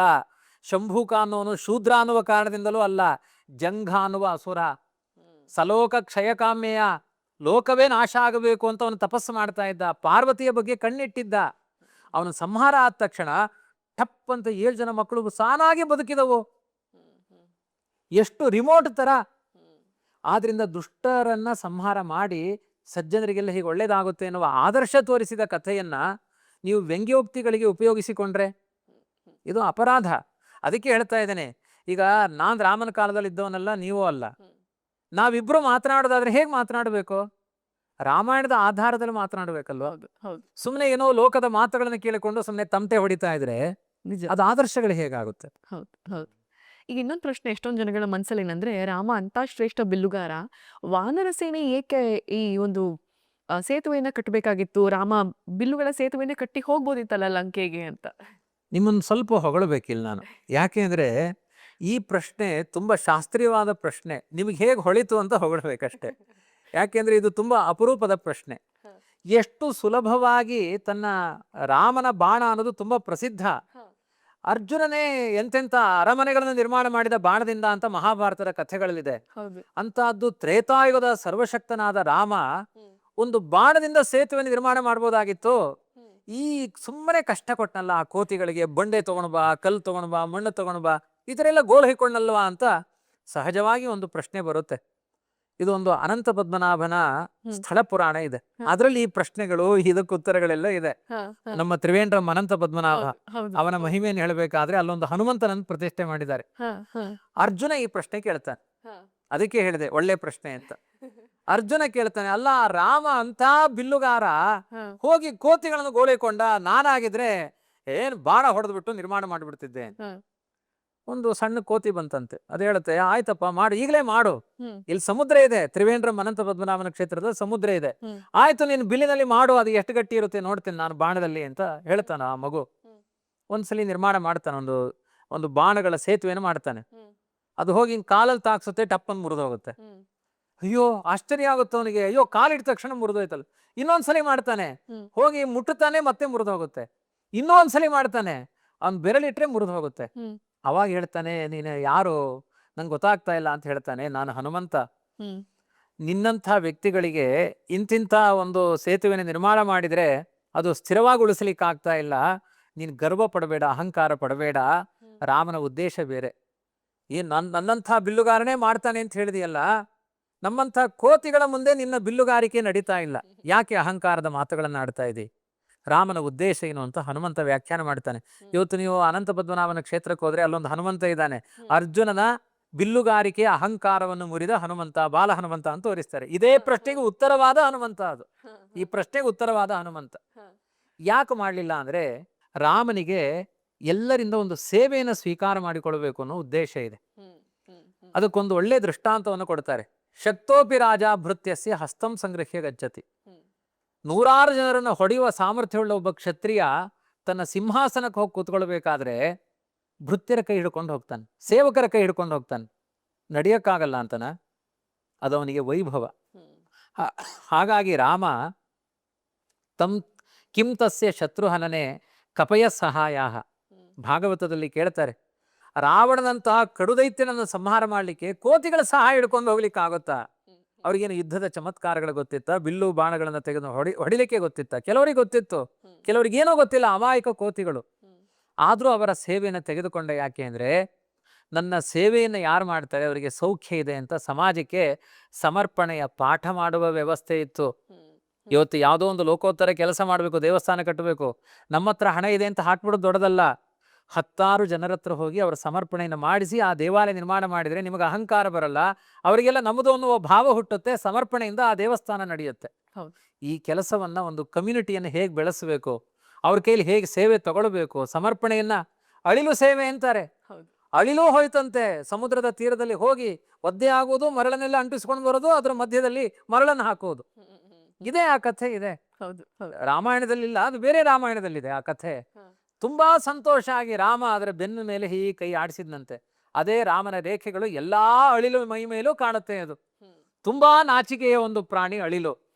ಅದನ್ನು ಅಳಿಲು ಸೇವೆ ಅಂತಾರೆ. ಹೀಗೆ ಸಮರ್ಪಣೆಗೆ ಸಮಗ್ರ ಸಮಾಜ ಬನ್ನಿ, ಪ್ರಾಣಿ ಪಕ್ಷಿಗಳ ಬನ್ನಿ, ಸಮರ್ಪಣಾ ಭಾವದಲ್ಲಿ ಜೀವನವನ್ನ ಸಾರ್ಥಕ ಮಾಡಿಕೊಳ್ಳಿ ಎನ್ನುವ ಆದರ್ಶದ ಹಿನ್ನೆಲೆಯಲ್ಲಿ ಕೋತಿಗಳ ಸಹಾಯ ಪಡೆದಿದ್ದಾನೆ ವಿನಃ, ಇನ್ನೂ ಸತ್ಯ ಹೇಳಬೇಕು ಅಂದ್ರೆ ರಾಮ ಸೇತುವೆ ಕಟ್ಟು ರಾವಣನ ಹೊಡಿಬೇಕಾಗಿಲ್ಲ. ಇವತ್ತು ಕ್ಷಿಪಣಿಗಳನ್ನು ಹೀಗೆ ರಿಮೋಟ್ ಕಂಟ್ರೋಲ್ ಒತ್ತಿದ್ರೆ ದೇಶಗಳನ್ನು ಹೊಡೆಯುತ್ತೆ, ಹಾಗಲ್ಲೇ ಕೂತೊಂದು ಬಾಣ ಹೊಡೆದ ಸಾಯ್ತಾ ಇದ್ದ. ಹೌದು. ಆದ್ರಿಂದ ಇಲ್ಲಿ ಜೊತೆಗೆ ಆದರ್ಶಗಳು ಇದೆ ಅನ್ನೋದನ್ನ ನಾವು ಅರ್ಥ ಮಾಡ್ಕೊಳ್ಬೇಕು. ರಾಮ ಆತ ಕಲ್ಲಿನ ಮೇಲೆ ಬರೆದು ನೀರಿಗೆ ಹಾಕಿದ್ರೆ ಅದು ತೇಲ್ತಿತ್ತು, ಎಲ್ಲರೂ ಅದರ ಮೇಲೆ ನಡ್ಕೊಂಡು ಹೋಗ್ತಿದ್ರು. ಹಾಗಾಗಿ ಆ ಲಂಕೆಗೆ ಕಟ್ಟಿದ ಸೇತುವೆ ಇವತ್ತಿಗೂ ಇದೆ ಅಂದ್ರೆ ರಾಮನ ಆದರ್ಶಗಳ ಬಗ್ಗೆ ನಾವೇನ್ ಹೇಳ್ಬೇಕು? ಅದೇ ರಾಮನಾಮದ ಮಹಿಮೆ ಅದು. ರಾಮ ಕಲ್ಲು ಹಾಕಿ, ರಾಮ ಅಂತ ಆ ನೀಲ ಅವನಿಗೆ ಬಾಲ್ಯದಲ್ಲೆಲ್ಲ ತುಂಬಾ ತನ ಮಾಡಿ ಋಷಿ ಮುನಿಗಳೆಲ್ಲ ದಂಡಕಮಂಡಲ ಎಲ್ಲ ತಗೊಂಡೋಗಿ ನದಿಗೆ ಎಸ್ತು ಬಿಡ್ತಾ ಇದ್ದಂತೆ. ಅದಕ್ಕೆ ಅವ್ರು ಶಾಪ ಕೊಟ್ರು, ನೀನ್ ಏನ್ ಹಾಕಿದ್ರು ಅದು ತೇಲ್ಲಿ ಅಂತ ಶಾಪ ಕೊಟ್ರು. ಹಾಗಾಗಿ ಅವ್ರ ದಂಡಕಮಂಡಲ ಸಿಗ್ತಾ ಇತ್ತು, ಮೇಲೆ ತೇಲ್ತಿತ್ತು ಅದು. ಅದಕ್ಕೆ ಆ ನೀಲ ಅವನು ರಾಮ ಅಂತ ಬರೀತಿದ್ದ, ಆ ಕಲ್ಲುಗಳೆಲ್ಲ ತೇಲ್ತಾ ಇತ್ತು. ಅವ್ರು ಬರೆಯೋದ ರಾಮ ಅಂತ? ಹೌದೌದು. ನೀಲ ಹಸ್ತದಿಂದ ಅರ್ಪಿತವಾದ ಕಲ್ಲುಗಳು ಅಂತ ಸ್ಪಷ್ಟ ರಾಮಾಯಣದಲ್ಲಿದೆ. ಎಲ್ಲ ಹನುಮಂತ ಅಂತ ಹೇಳಿದ್ದಾರೆ. ಹನುಮಂತ ಮತ್ತೆ ಅದು ಹಿಂಗೆ ತೇಲ್ಕೊಂಡು ಹೋಗ್ಬಿಟ್ರೆ ಅದು ಮತ್ತೆ ಜಾಯಿಂಟ್ ಆಗ್ಬೇಕಲ್ಲ, ಅದಕ್ಕೆ ಹನುಮಂತನ ಭಕ್ತಿಯೂ ಸೇರ್ಕೊಂಡಿದೆ ಜೊತೆಗೆ. ರಾಮಾಯಣದಲ್ಲಿ ಹೀಗೆ ಬರುವಂತ ಪ್ರಮುಖ ಪಾತ್ರಗಳು ಅಂದ್ರೆ ಜಟಾಯು ಆಗಿರ್ಬೋದು, ಅಥವಾ ಜಾಂಬವಂತರಾಗಿರ್ಬೋದು, ಅಥವಾ ನಮ್ಮ ವಿಭೀಷಣ ಆಗಿರ್ಬೋದು, ಇವರ ಸಣ್ಣ ಸಣ್ಣ ಒಂದು ಪಾತ್ರಗಳ ಬಗ್ಗೆ ಹೇಳೋದಾದ್ರೆ ಆಚಾರ್ಯರೇ. ಜಾಂಬುವಂತ ತ್ರೇತಾಯುಗದವನು. ರಾಮನ ಕಾಲದ ಪರಮ ಭಂಟ. ಅವನು ಯಮನ ಅವತಾರ ಅಂತ ಅವನ ಬಗ್ಗೆ ದಾಖಲೆ ಇದೆ. ಎಲ್ಲಾ ಕೋತಿಗಳಿಗೂ ಕೂಡ ಅವನು ವೀರಾಗ್ರಣಿ. ಅವನು ಸರಿಯಾದ ಮಾರ್ಗದರ್ಶನ ಮಾಡಿದವನು. ವಾಸ್ತವಿಕವಾಗಿ ಹನುಮಂತ ಸೀತಾನ್ವೇಷಣೆಯ ಕಾರ್ಯವನ್ನ ಸಾಧಿಸಲಿಕ್ಕೆ ಸ್ಫೂರ್ತಿ ತುಂಬಿದವನೇ ಜಾಂಬುವಂತ.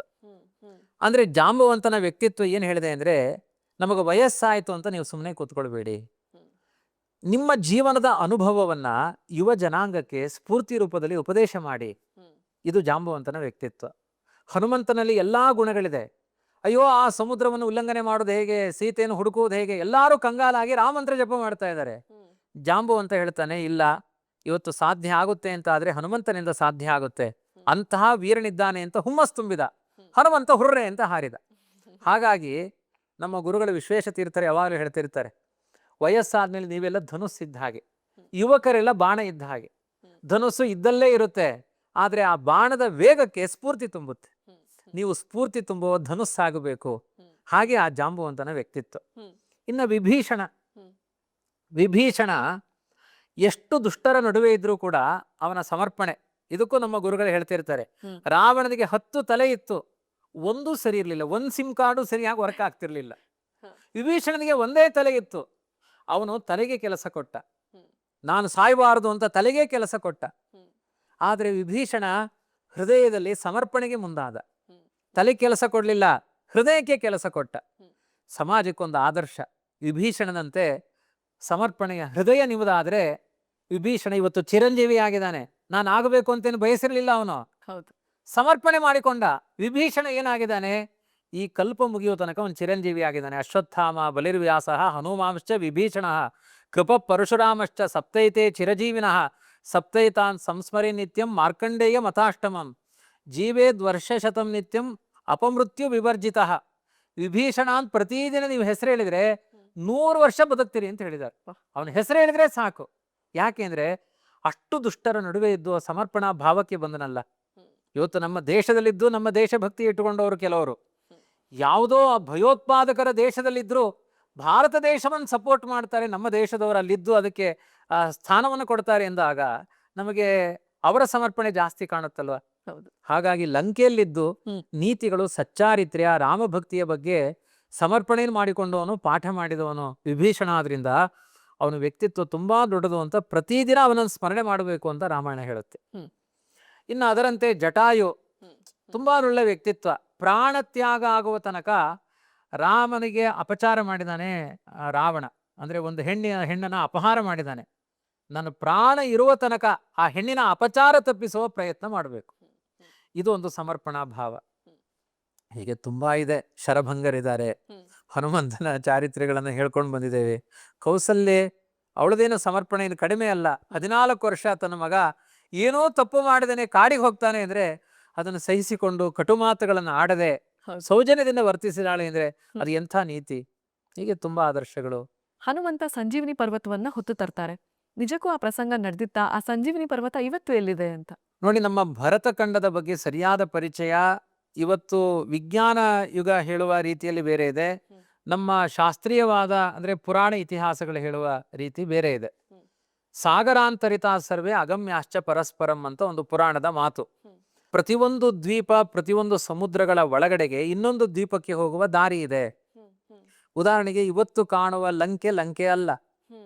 ಇವತ್ತೇನು ಲಂಕೆ ಅಂತ ಕರಿತೀವಿ, ಶ್ರೀಲಂಕಾ, ಅದು ಲಂಕಾ ಅಲ್ಲ. ಹನುಮಂತ ಹೋಗಿದ್ದ ಅಲ್ಲಿಗಲ್ಲ. ಅಲ್ಲಿಗೆ ಹೋಗೋದು ದೊಡ್ಡದ ಕಷ್ಟನೇ ಅಲ್ಲ. ಒಳ್ಳೆ ಈಜುಗಾರ ಇದ್ರೆ ಈಜ್ಕೊಂಡು ಹೋಗ್ಬಿಡ್ತಾನೆ. 45 ಕಿಲೋಮೀಟರ್ 25 ಕಿಲೋಮೀಟರ್ ಇದೆ. ಎಲ್ಲಿಂದ? ರಾಮೇಶ್ವರದಿಂದ ಶ್ರೀಲಂಕಾ ಕಾಣುತ್ತೆ. ಅದು ಈ ಲಂಕಾ ಅಲ್ಲ. ರಾಮಾಯಣದ ಪ್ರಕಾರ 1000 ಕಿಲೋಮೀಟರ್ ಲಾಂಗ್ ಜಂಪ್ ಮಾಡಿದ್ದಾನೆ. ಆದ್ರಿಂದ ಸಮುದ್ರದ ಕೆಳಗಡೆಯೂ ಲೋಕಗಳಿದೆ. ಸಾಗರಾಂತರಿತ ಸರ್ವೇ, ಪ್ರಮಾಣ ಹೇಳ್ತಾ ಇದ್ದೀನಿ. ಸಾಗರದ ಒಳಗಡೆಗೆ ಹೋಗುವ ದ್ವಾರಗಳಿದೆ, ಅಲ್ಲೆಲ್ಲ ಅರಮನೆಗಳಿವೆ. ಕೆಲವರು ಫಾಲ್ಸ್ ಬುಡದಲ್ಲಿ ಮನೆ ಮಾಡ್ಕೊಂಡಿರಲ್ವೇ? ಎಲ್ಲರಿಗೂ ಅದು ಸಾಧ್ಯನಾ? ರಾವಣ ತನ್ನ ದೇಶ ರಕ್ಷಣೆಗಾಗಿ ಹಾಗೆಲ್ಲ ಪ್ರಯತ್ನ ಪಟ್ಟು ಅದಕ್ಕೆ ಸುವರ್ಣಪುರಿ ಲಂಕಾ. ಯಾಕೆ ಅಂದ್ರೆ ಅದು ನೀರಿನ ನಡುವೆ ಇದೆ. ಬಂಗಾರ, ಅದಕ್ಕೆಲ್ಲ ಪೂರ್ತಿ ಪಟ್ಟಣವೇ ಬಂಗಾರಮಯವಾಗಿದೆ. ಅಂಥ ವ್ಯವಸ್ಥೆಗಳಲ್ಲಿ ಹಿಂದಿನ ಸಮಾಜ ಎಲ್ಲ ನಡೀತಾ ಇತ್ತು. ಹಾಗಾಗಿ ಪ್ರಾಚೀನ ಕಾಲದಲ್ಲಿ, ಇವತ್ತು ನಮಗೆ ಆ ದೇಶಗಳ ವ್ಯಾಪ್ತಿ ಗೊತ್ತಿಲ್ಲ, ಸಮುದ್ರದ ಒಳಗಡೆ, ನದಿಗಳ ಒಳಗಡೆಗೆ, ಬೇರೆ ಲೋಕಗಳಿಗೆ ಹೋಗುವ ಜಾಗದ ವ್ಯವಸ್ಥೆಗಳಿದೆ. ನಮ್ಮ ಭೂಗೋಳ ವಿವರಣೆ, ನಮ್ಮ ಭೂಗೋಳ ಚಿಂತನೆ, ಅಧ್ಯಯನ ನಮ್ಮ ವಿಜ್ಞಾನದ ಸಮಾಜಕ್ಕೆ ಸಿಕ್ಕಿದ್ದು ಅತ್ಯಂತ ಅಲ್ಪ ಇದೆ. ಇವತ್ತು ನೀವು ಒಂದು ಆಲೋಚನೆ ಮಾಡಿ, ನಾನು ಹೆಚ್ಚು ಓದಿಲ್ದೇನೆ ಇರ್ಬೋದು, ಆದರೆ ಒಂದು ಸತ್ಯ ಗೊತ್ತಿದೆ ನನಗೆ, ಮೇಲ್ಗಡೆ ಆಕಾಶಕಾಯಗಳನ್ನ ನೋಡ್ಲಿಕ್ಕೆ ಎಷ್ಟು ವಿಜ್ಞಾನಿಗಳು ಮೇಲ್ ರಾಕೆಟ್ ಹಾರಿಸಿದ್ದಾರೆ, ಸಮುದ್ರದ ಕೆಳಭಾಗದಲ್ಲಿ ಅಷ್ಟು ಒಳಗಡೆ ಹೋಗಿಲ್ಲ. ಹೌದು. ಯಾಕೆಂದ್ರೆ ಎಂತೆಂಥ ಸಬ್ಮೇರಿನ್ನು ಕೂಡ ಕೆಳಗಡೆ ಹೋದ್ರೆ ಅದರ ಪ್ರೆಷರ್ಗೆ ಅದು ಜಖಮ್ ಆಗಿಬಿಡುತ್ತೆ. ಅದು ಹೌದು. ತುಂಬಾ ಸಮುದ್ರದ ಒಳಗಡೆ ಹೋಗಿ ಅಧ್ಯಯನ ಮಾಡ್ಲಿಕ್ಕೆ ಆಗಿಲ್ಲ, ಮೇಲೆ ಮಾಡಿದಷ್ಟು ಅಧ್ಯಯನ ಕೆಳಗಾಗಿಲ್ಲ. ಹೌದು. ಆದ್ರಿಂದ ಬೇರೆ ಬೇರೆ ಲೋಕಗಳೆಲ್ಲ ಇರೋದು ಅಲ್ಲಿ ಸಮುದ್ರದ ತೀರದಿಂದ. ಅವನ ಆ ಲೋಕಾಂತರಕ್ಕೆ ಹೋಗಿ ಅಲ್ಲಿರುವ ಇಳಾವೃತ ವರ್ಷಕಣದ ಹತ್ತಿರ ಇರುವಂತಹ ಜಂಬು ಏನು ಗಂಧಮಾದನ ಪರ್ವತ, ಕರೆಕ್ಟಾಗಿ ಲೆಕ್ಕ ಹೇಳ್ತಾರೆ, 50,000 ಯೋಜನ ದೂರದಲ್ಲಿ ಹೋಗಿ ತಂದ ಅಂತ. ಹಾಗಾಗಿ ನೀವು ಎಲ್ಲೂ ಭಾರತ ದೇಶದಲ್ಲಿ ಗಂಧಮಾದನ ಪರ್ವತ ಹುಡುಕ್ಲಿಕ್ಕೆ ಹೋಗ್ಬೇಡಿ. ಅಕಸ್ಮಾತ್ ಸಿಕ್ಕರೆ ಯಾವ ಮೆಡಿಕಲ್ ಶಾಪು ಬೇಕಾಗಿಲ್ಲ. ಯಾಕೆಂದ್ರೆ ಗಂಧಮಾದನದ ಲತೆಗಳಲ್ಲಿ ಸತ್ತೋದರನ್ನು ಬದುಕಿಸುವಂತಹ ಗಿಡಮೂಲಿಕೆಗಳಿದೆ. ಇವತ್ತು ಬದುಕಿದವರು ಸಾಯ್ಲಿಕ್ಕೆ ಬೇಕಾದ ಔಷಧಿಗಳನ್ನು ಇಟ್ಕೊಂಡು ಒದ್ದಾಡ್ತಾ ಇದೀವಿ ನಾವು. ಹೌದು. ಆದ್ರಿಂದ ಆ ಗಂಧಮಾದನ ಪರ್ವತ ನಮ್ಮ ಕಣ್ಣಿಗೆ ಕಾಣುವ ಭೂಭಾಗದಲ್ಲಿ ಇಲ್ಲ. ಅದನ್ನೊಂದು ರಹಸ್ಯವಾದ ಜಾಗದಲ್ಲಿ ಹನುಮಂತನ ಕಣ್ಣಿಗೆ ಅದು ಸಪೋರ್ಟ್ ಮಾಡಲಿಲ್ಲ ಅಂತಿದೆ. ಸಿಟ್ಟು ಬಂದು ಬೆಟ್ಟ ತಂದ ಅವನು. ವಾಸ್ತವಿಕವಾಗಿ ಆ ಮೆಡಿಕಲ್ ಶಾಪ್ ಹೊತ್ಕೊಂಡು ಬರ್ಲಿಕ್ಕೆ ಹೋಗಿದ್ದಲ್ಲ, ಅವನು ಮಾತ್ರೆ ತರಲಿಕ್ಕೆ ಹೋಗಿದ್ದ. ಹೌದು. ಅದು ಗಲಾಟೆ ಮಾಡಿತು ಅಂದಾಗ ಬೆಟ್ಟ ಹಿಡ್ಕೊಂಡು ಬಂದ. ಹ್ಮ್. ಆದ್ರಿಂದ ಹನುಮಂತನ ಶಕ್ತಿ ಆಗಿತ್ತು ಅಂತ ಒಪ್ಪಿಕೊಳ್ಬೇಕು. ಏನಾಗಿದೆ ಅಂದ್ರೆ ಒಂದು ಅಂಶವನ್ನು ನಿಮಗೆ ಹೇಳಬೇಕು. ಇವತ್ತು ಹನುಮಂತ ಹಾರಿದ್ದು 1000 ಕಿಲೋಮೀಟರ್ ಅಂತ ಅವಾಗಲಿಂದ ಹೇಳ್ತಾ ಇದ್ದೀನಿ. 100 ಯೋಜನ ಅಂದ್ರೆ ಮಿನಿಮಮ್ 1000 ಕಿಲೋಮೀಟರ್.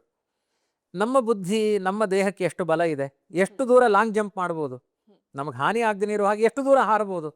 ಒಲಿಂಪಿಕ್ಸ್ ಅಲ್ಲಿ ಫಸ್ಟ್ ಬರ್ಲಿಕ್ಕೆ ಎಷ್ಟು ಹಾರಬಹುದು? 10-20 ಅಡಿ ಹಾರ್ಬೋದು. 40 ಅಡಿ ಇಟ್ಕೊಳ್ಳಿ. ತುಂಬಾ ಚುರುಕಾಗಿದ್ದವ್ರು 40 ಅಡಿ ತನಕ ಹಾರುತ್ತಾರೆ. ಹನುಮಂತ ಹಾರಿದ್ದು 1000 ಕಿಲೋಮೀಟರ್ ಲಾಂಗ್ ಜಂಪ್, ಒಂದೇ ನೆಗೆತ.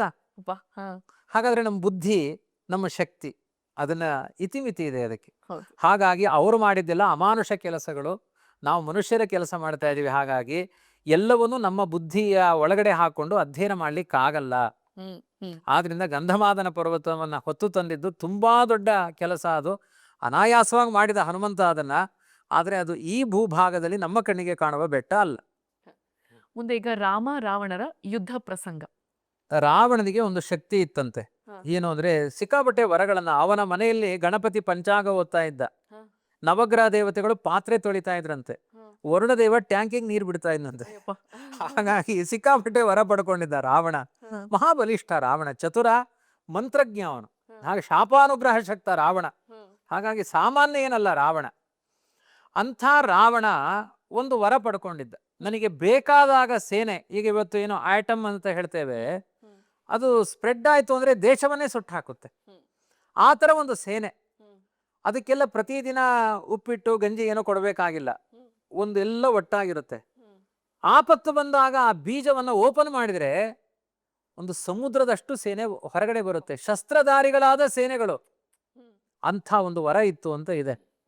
ಅದರಿಂದ ನನ್ನ ಬುದ್ಧಿಯೂ ಚಿಕ್ಕದಾಗುತ್ತೆ ಈ ರಾಮಾಯಣವನ್ನು ವ್ಯಾಖ್ಯಾನ ಮಾಡೋದ್ರಲ್ಲಿ. ಘೂರ್ಣಿತೋಪಮಂ ಅಂತ ಹೇಳಿದೆ ರಾಮಾಯಣ. ಸಮುದ್ರದ ಅಲೆಗಳಾಗಿ ಬಂತಂತೆ. ಆದ್ರಿಂದ ಅಂಥ ದೊಡ್ಡ ರಾವಣನ ಸೇನೆ, ಅದನ್ನು ಹೊಡೆದಾಕಿದವರು ಯಾವ ಕೋತಿಗಳಲ್ಲ, ರಾಮ ಏಕಾಕಿ. ಇನ್ನು ಲಕ್ಷ್ಮಣ ಇದ್ರು, ಎಲ್ಲರೂ ಮೂರ್ಛಿತರಾಗ್ತಾರೆ. ಗಂಧಮಾದನ ಪರ್ವತ ತರೋದು ಅದೇ ಪ್ರಕರಣದಲ್ಲಿ.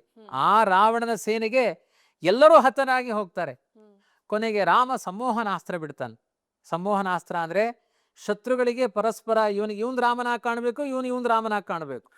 ಅವರವರೇ ಹೊಡೆದಾಡಿ ಹತರಾಗಿ ಹೋದರು. ರಾಮ ಅಂತ, ಇವನಲ್ಲೂ ಅಂಥ ಅದ್ಭುತವಾದ ವಿದ್ಯೆಗಳಿತ್ತು. ಬಲ, ಅತಿಬಲ ಅನ್ನೋ ವಿದ್ಯೆಗಳಿತ್ತು, ಬೇರೆ ಬೇರೆ ಅಮಾನುಷ ವಿದ್ಯೆಗಳಿತ್ತು. ಸರ್ವಶಕ್ತ ಅನ್ನೋದು ಒಂದು ಬದಿಗಿಡಿ, ಅವತ್ತು ಅಂಥ ಮಂತ್ರದ ವಿದ್ಯೆಗಳಿತ್ತು. ಅದರಿಂದ ಅವನು ಸಾಧಿಸಿದ ರಾಮ. ಕೊನೆಗೆ ರಾವಣನ ಜೊತೆಗೆ ಯುದ್ಧ. ರಾವಣ ಅವನ ಯಾವ ಬಲವೂ ನಡೆಯೋದಿಲ್ಲ, ಸೋಲ್ತಾನವನು ರಾವಣ. ಕುಂಭಕರ್ಣ ಸಾಯ್ತಾನೆ, ರಾವಣ ಕೊನೆಗೆ ಯುದ್ಧಕ್ಕೆ ಬರ್ತಾನೆ.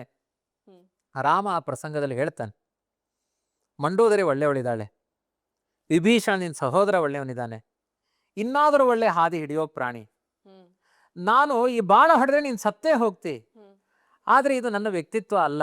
ಒಬ್ಬ ಅಪರಾಧ ಮಾಡಿದ ತಕ್ಷಣ ಅವನಿಗೆ ಶಿಕ್ಷೆ ಕೊಡುವುದೇ ಗುರಿಯಾಗಬಾರದು. ಇದು ನಮ್ಮ ಭಾರತ ಸಂವಿಧಾನದಲ್ಲಿ ಇವತ್ತೂ ಇದೆ. ಅವನನ್ನು ತಿದ್ದುವ ಪ್ರಯತ್ನ ಮಾಡಿ ಅಂತ. ಹಾಗಾಗಿ ಅವನನ್ನು ತಿದ್ದಬೇಕು ಅಂತ ಶತಾಯಗತಾಯ ಪ್ರಯತ್ನ ಮಾಡ್ತಾನೆ ರಾಮ. ಇದೇ ರಾಮನ ವ್ಯಕ್ತಿತ್ವ. ಕೊನೆಗೆ ಹೇಳ್ತಾನೆ ರಾವಣನಿಗೆ, ನೀನು ಮನೆಗೆ ಹೋಗು, ಸುಖಗಳನ್ನೆಲ್ಲ ಅನುಭವಿಸು, ನಿನ್ನ ಹೆಂಡತಿ ಉಪದೇಶಗಳನ್ನೆಲ್ಲ, ಕಾಂತಾ ಸಂಹಿತೆ ಅಂತಿದೆ, ಅವಳು ಒಳ್ಳೆ ನೀತಿ ಹೇಳ್ತಾಳೆ, ಕೇಳಿಸ್ಕೊಂಡು ಬಾ. ಒಂದು ವೇಳೆ ನೀನು ಶರಣಾಗತನಾದ್ರೆ ನಾನು ನಿನಗೆ ಯಾವ ಹಾನಿಯೂ ಮಾಡದೆ, ವಿಭೀಷಣನಿಗೆ ಹೇಳಿದ ನಿನಗೆ ಪಟ್ಟ ಕೊಡ್ತೀನಿ ಅಂತ, ಈ ರಾವಣನಿಗೆ ಹೇಳ್ತಾನೆ, ನಿನ್ನನ್ನೇ ರಾಜನನ್ನಾಗಿ ಮಾಡ್ತೇನೆ. ವಿಭೀಷಣ ಕಂಗಾಲಾಗ್ತಾನೆ, ಅಯ್ಯೋ ನನಗೆ ಕೊಟ್ಟಿದ್ನಲ್ಲ ವಚನ ಅಂತ. ಯಾಕೆಂದ್ರೆ ಇದು ಬದಲಾಗುವ ವ್ಯಕ್ತಿತ್ವ ಅಲ್ಲ. ಹೇಳ್ತಾನೆ ರಾಮ, ನೀನು ಬದಲಾಗು, ನಿನಗೆ ರಾಜ್ಯವನ್ನು ಕೊಡ್ತೇನೆ, ನಿನಗೆ ಯಾವ ಹಾನಿ ಮಾಡಲ್ಲ. ಆದರೂ ಉನ್ಮತ್ತನಾಗಿ ಬಂದಾಗ ಅವನಿಗೆ ಎದೆಗೆ ಕಂಠದ ಜಾಗದಲ್ಲಿ ಬೀಸಿ ಬಾಣಗಳನ್ನು ಹೊಡಿತಾನೆ. 10 ತಲೆಯು ಹಾರುತ್ತೆ. ಅದನ್ನೆಲ್ಲ ಅವನ ದೇಹ, ದಡೂತಿಯ ದೇಹ, ಅದನ್ನೆಲ್ಲ ಒಣಗಿಸಿ ಸಮುದ್ರದ ಪ್ರಾಣಿ ಪಕ್ಷಿಗಳಿಗೆ ಹಾಕ್ತಾನೆ ಅಂತ ಇಂಥ ಮಾತುಗಳಿದೆ. ಹಾಗಾಗಿ ರಾಮ ಆದಷ್ಟು ಸೌಜನ್ಯ ಮೂರ್ತಿ. ಅದನ್ನ ಅತಿಕ್ರಮಣ ಮಾಡಿದಾಗ ಮಾತ್ರ ಉಗ್ರರೂಪಿ, ಉಗ್ರ ಸ್ವರೂಪಿ. ಆದ್ರಿಂದ ಕ್ಷಮಾ ಸರ್ವತ್ರ ಧರ್ಮೋನ ಪಾಪಹೇತುಶ್ಚ ದುರ್ಜನೆ ಅಂತ. ಕ್ಷಮೆ ಬೇಕು ನಮಗೆ. ಭಾರತೀಯತೆ ಮೊದಲು ಶಾಂತಿಯಿಂದಲೇ ನಡಿಬೇಕು. ಇವತ್ತು ಎಷ್ಟೋ ರಾಷ್ಟ್ರಗಳು ಬೆಂಕಿಯಿಂದ ಉರಿತಾ ಇವೆ, ನಿತ್ಯ ಕರ್ಪೂರದ ಆರತಿ ತರ ಉರಿತಾ ಇವೆ, ದೇಶಗಳೇ ಉರಿತಾ ಇದೆ. ಹೌದು. ನಮ್ಮ ಭಾರತ ದೇಶದಲ್ಲಿ ಇಷ್ಟು ಶಾಂತಿಯಿಂದ ಇದ್ದೇವೆ ಅಂದ್ರೆ ಅದಕ್ಕೆ ಕೇವಲ ನಮ್ಮ ತಂತ್ರಗಾರಿಕೆ, ಬೇಹುಗಾರಿಕೆ ಇಷ್ಟನ್ನೇ ನೀವು ಆಲೋಚನೆ ಮಾಡಬಾರದು. ಇಲ್ಲಿ ಮಂತ್ರದ ಬಲ ಇದೆ, ರಾಮನ ಬಲ ಇದೆ, ರಾಮಕೃಷ್ಣರ ಅವತಾರ ಮಾಡಿದ ಪುಣ್ಯಭೂಮಿ, ನೈತಿಕತೆ ಇದೆ, ಧರ್ಮ ಮಾರ್ಗಗಳಿದೆ. ಸಾವಿರಾರು ಜನ ಮನೆಗಳಲ್ಲಿ ರಾಮ ರಾಮ ರಾಮ ಅಂತ ನಮ್ಮ ನಿಮಗಿಂತ ಹೆಚ್ಚು ಸಮರ್ಪಣೆ ಮಾಡಿಕೊಳ್ಳುವ ಸಾಧಕರಿದ್ದಾರೆ. ಇದು ನಮ್ಮ ಭಾರತ ದೇಶ. ಒಂದು ತಂತ್ರಗಾರಿಕೆ, ಒಂದು ಮಂತ್ರಶಕ್ತಿ, 2 ಸಮಾಜದ ಸ್ವಾಸ್ಥ್ಯವನ್ನು ಉಳಿಸುತ್ತೆ. ಬರೀ ತಂತ್ರಗಾರಿಕೆ ಆದರೆ ಅದು ಸತ್ತೋಗುತ್ತೆ. ರಾವಣನ ಎಷ್ಟು ಶಸ್ತ್ರಾಸ್ತ್ರಗಳು, ಎಷ್ಟು ಸೇನೆಗಳು, ಎಷ್ಟವನ ಪರಾಕ್ರಮ, ಎಷ್ಟು ವರಬಲಗಳು, ನೈತಿಕತೆ ಇಲ್ಲದೆ ಇರುವ ಮಂತ್ರಬಲ ಅದು ನಿರ್ವೀರ್ಯವಾಯಿತು. ಆದ್ರಿಂದ ನೈತಿಕತೆ, ನಿಮ್ಮ ಮಂತ್ರದ ಬಲ ಜೊತೆಗೆ ತಂತ್ರಗಾರಿಕೆ, ಇದು ಎಲ್ಲದಿಂದ ಕೂಡಿರುವಂತಹ ಪುಣ್ಯಭೂಮಿ ನಮ್ಮ ಭಾರತ ದೇಶ. ಇಂತಹ ಸಮೃದ್ಧಿ ಯಾವ ದೇಶದಲ್ಲೂ ನೋಡ್ಲಿಕ್ಕೆ ಸಾಧ್ಯ ಇಲ್ಲ.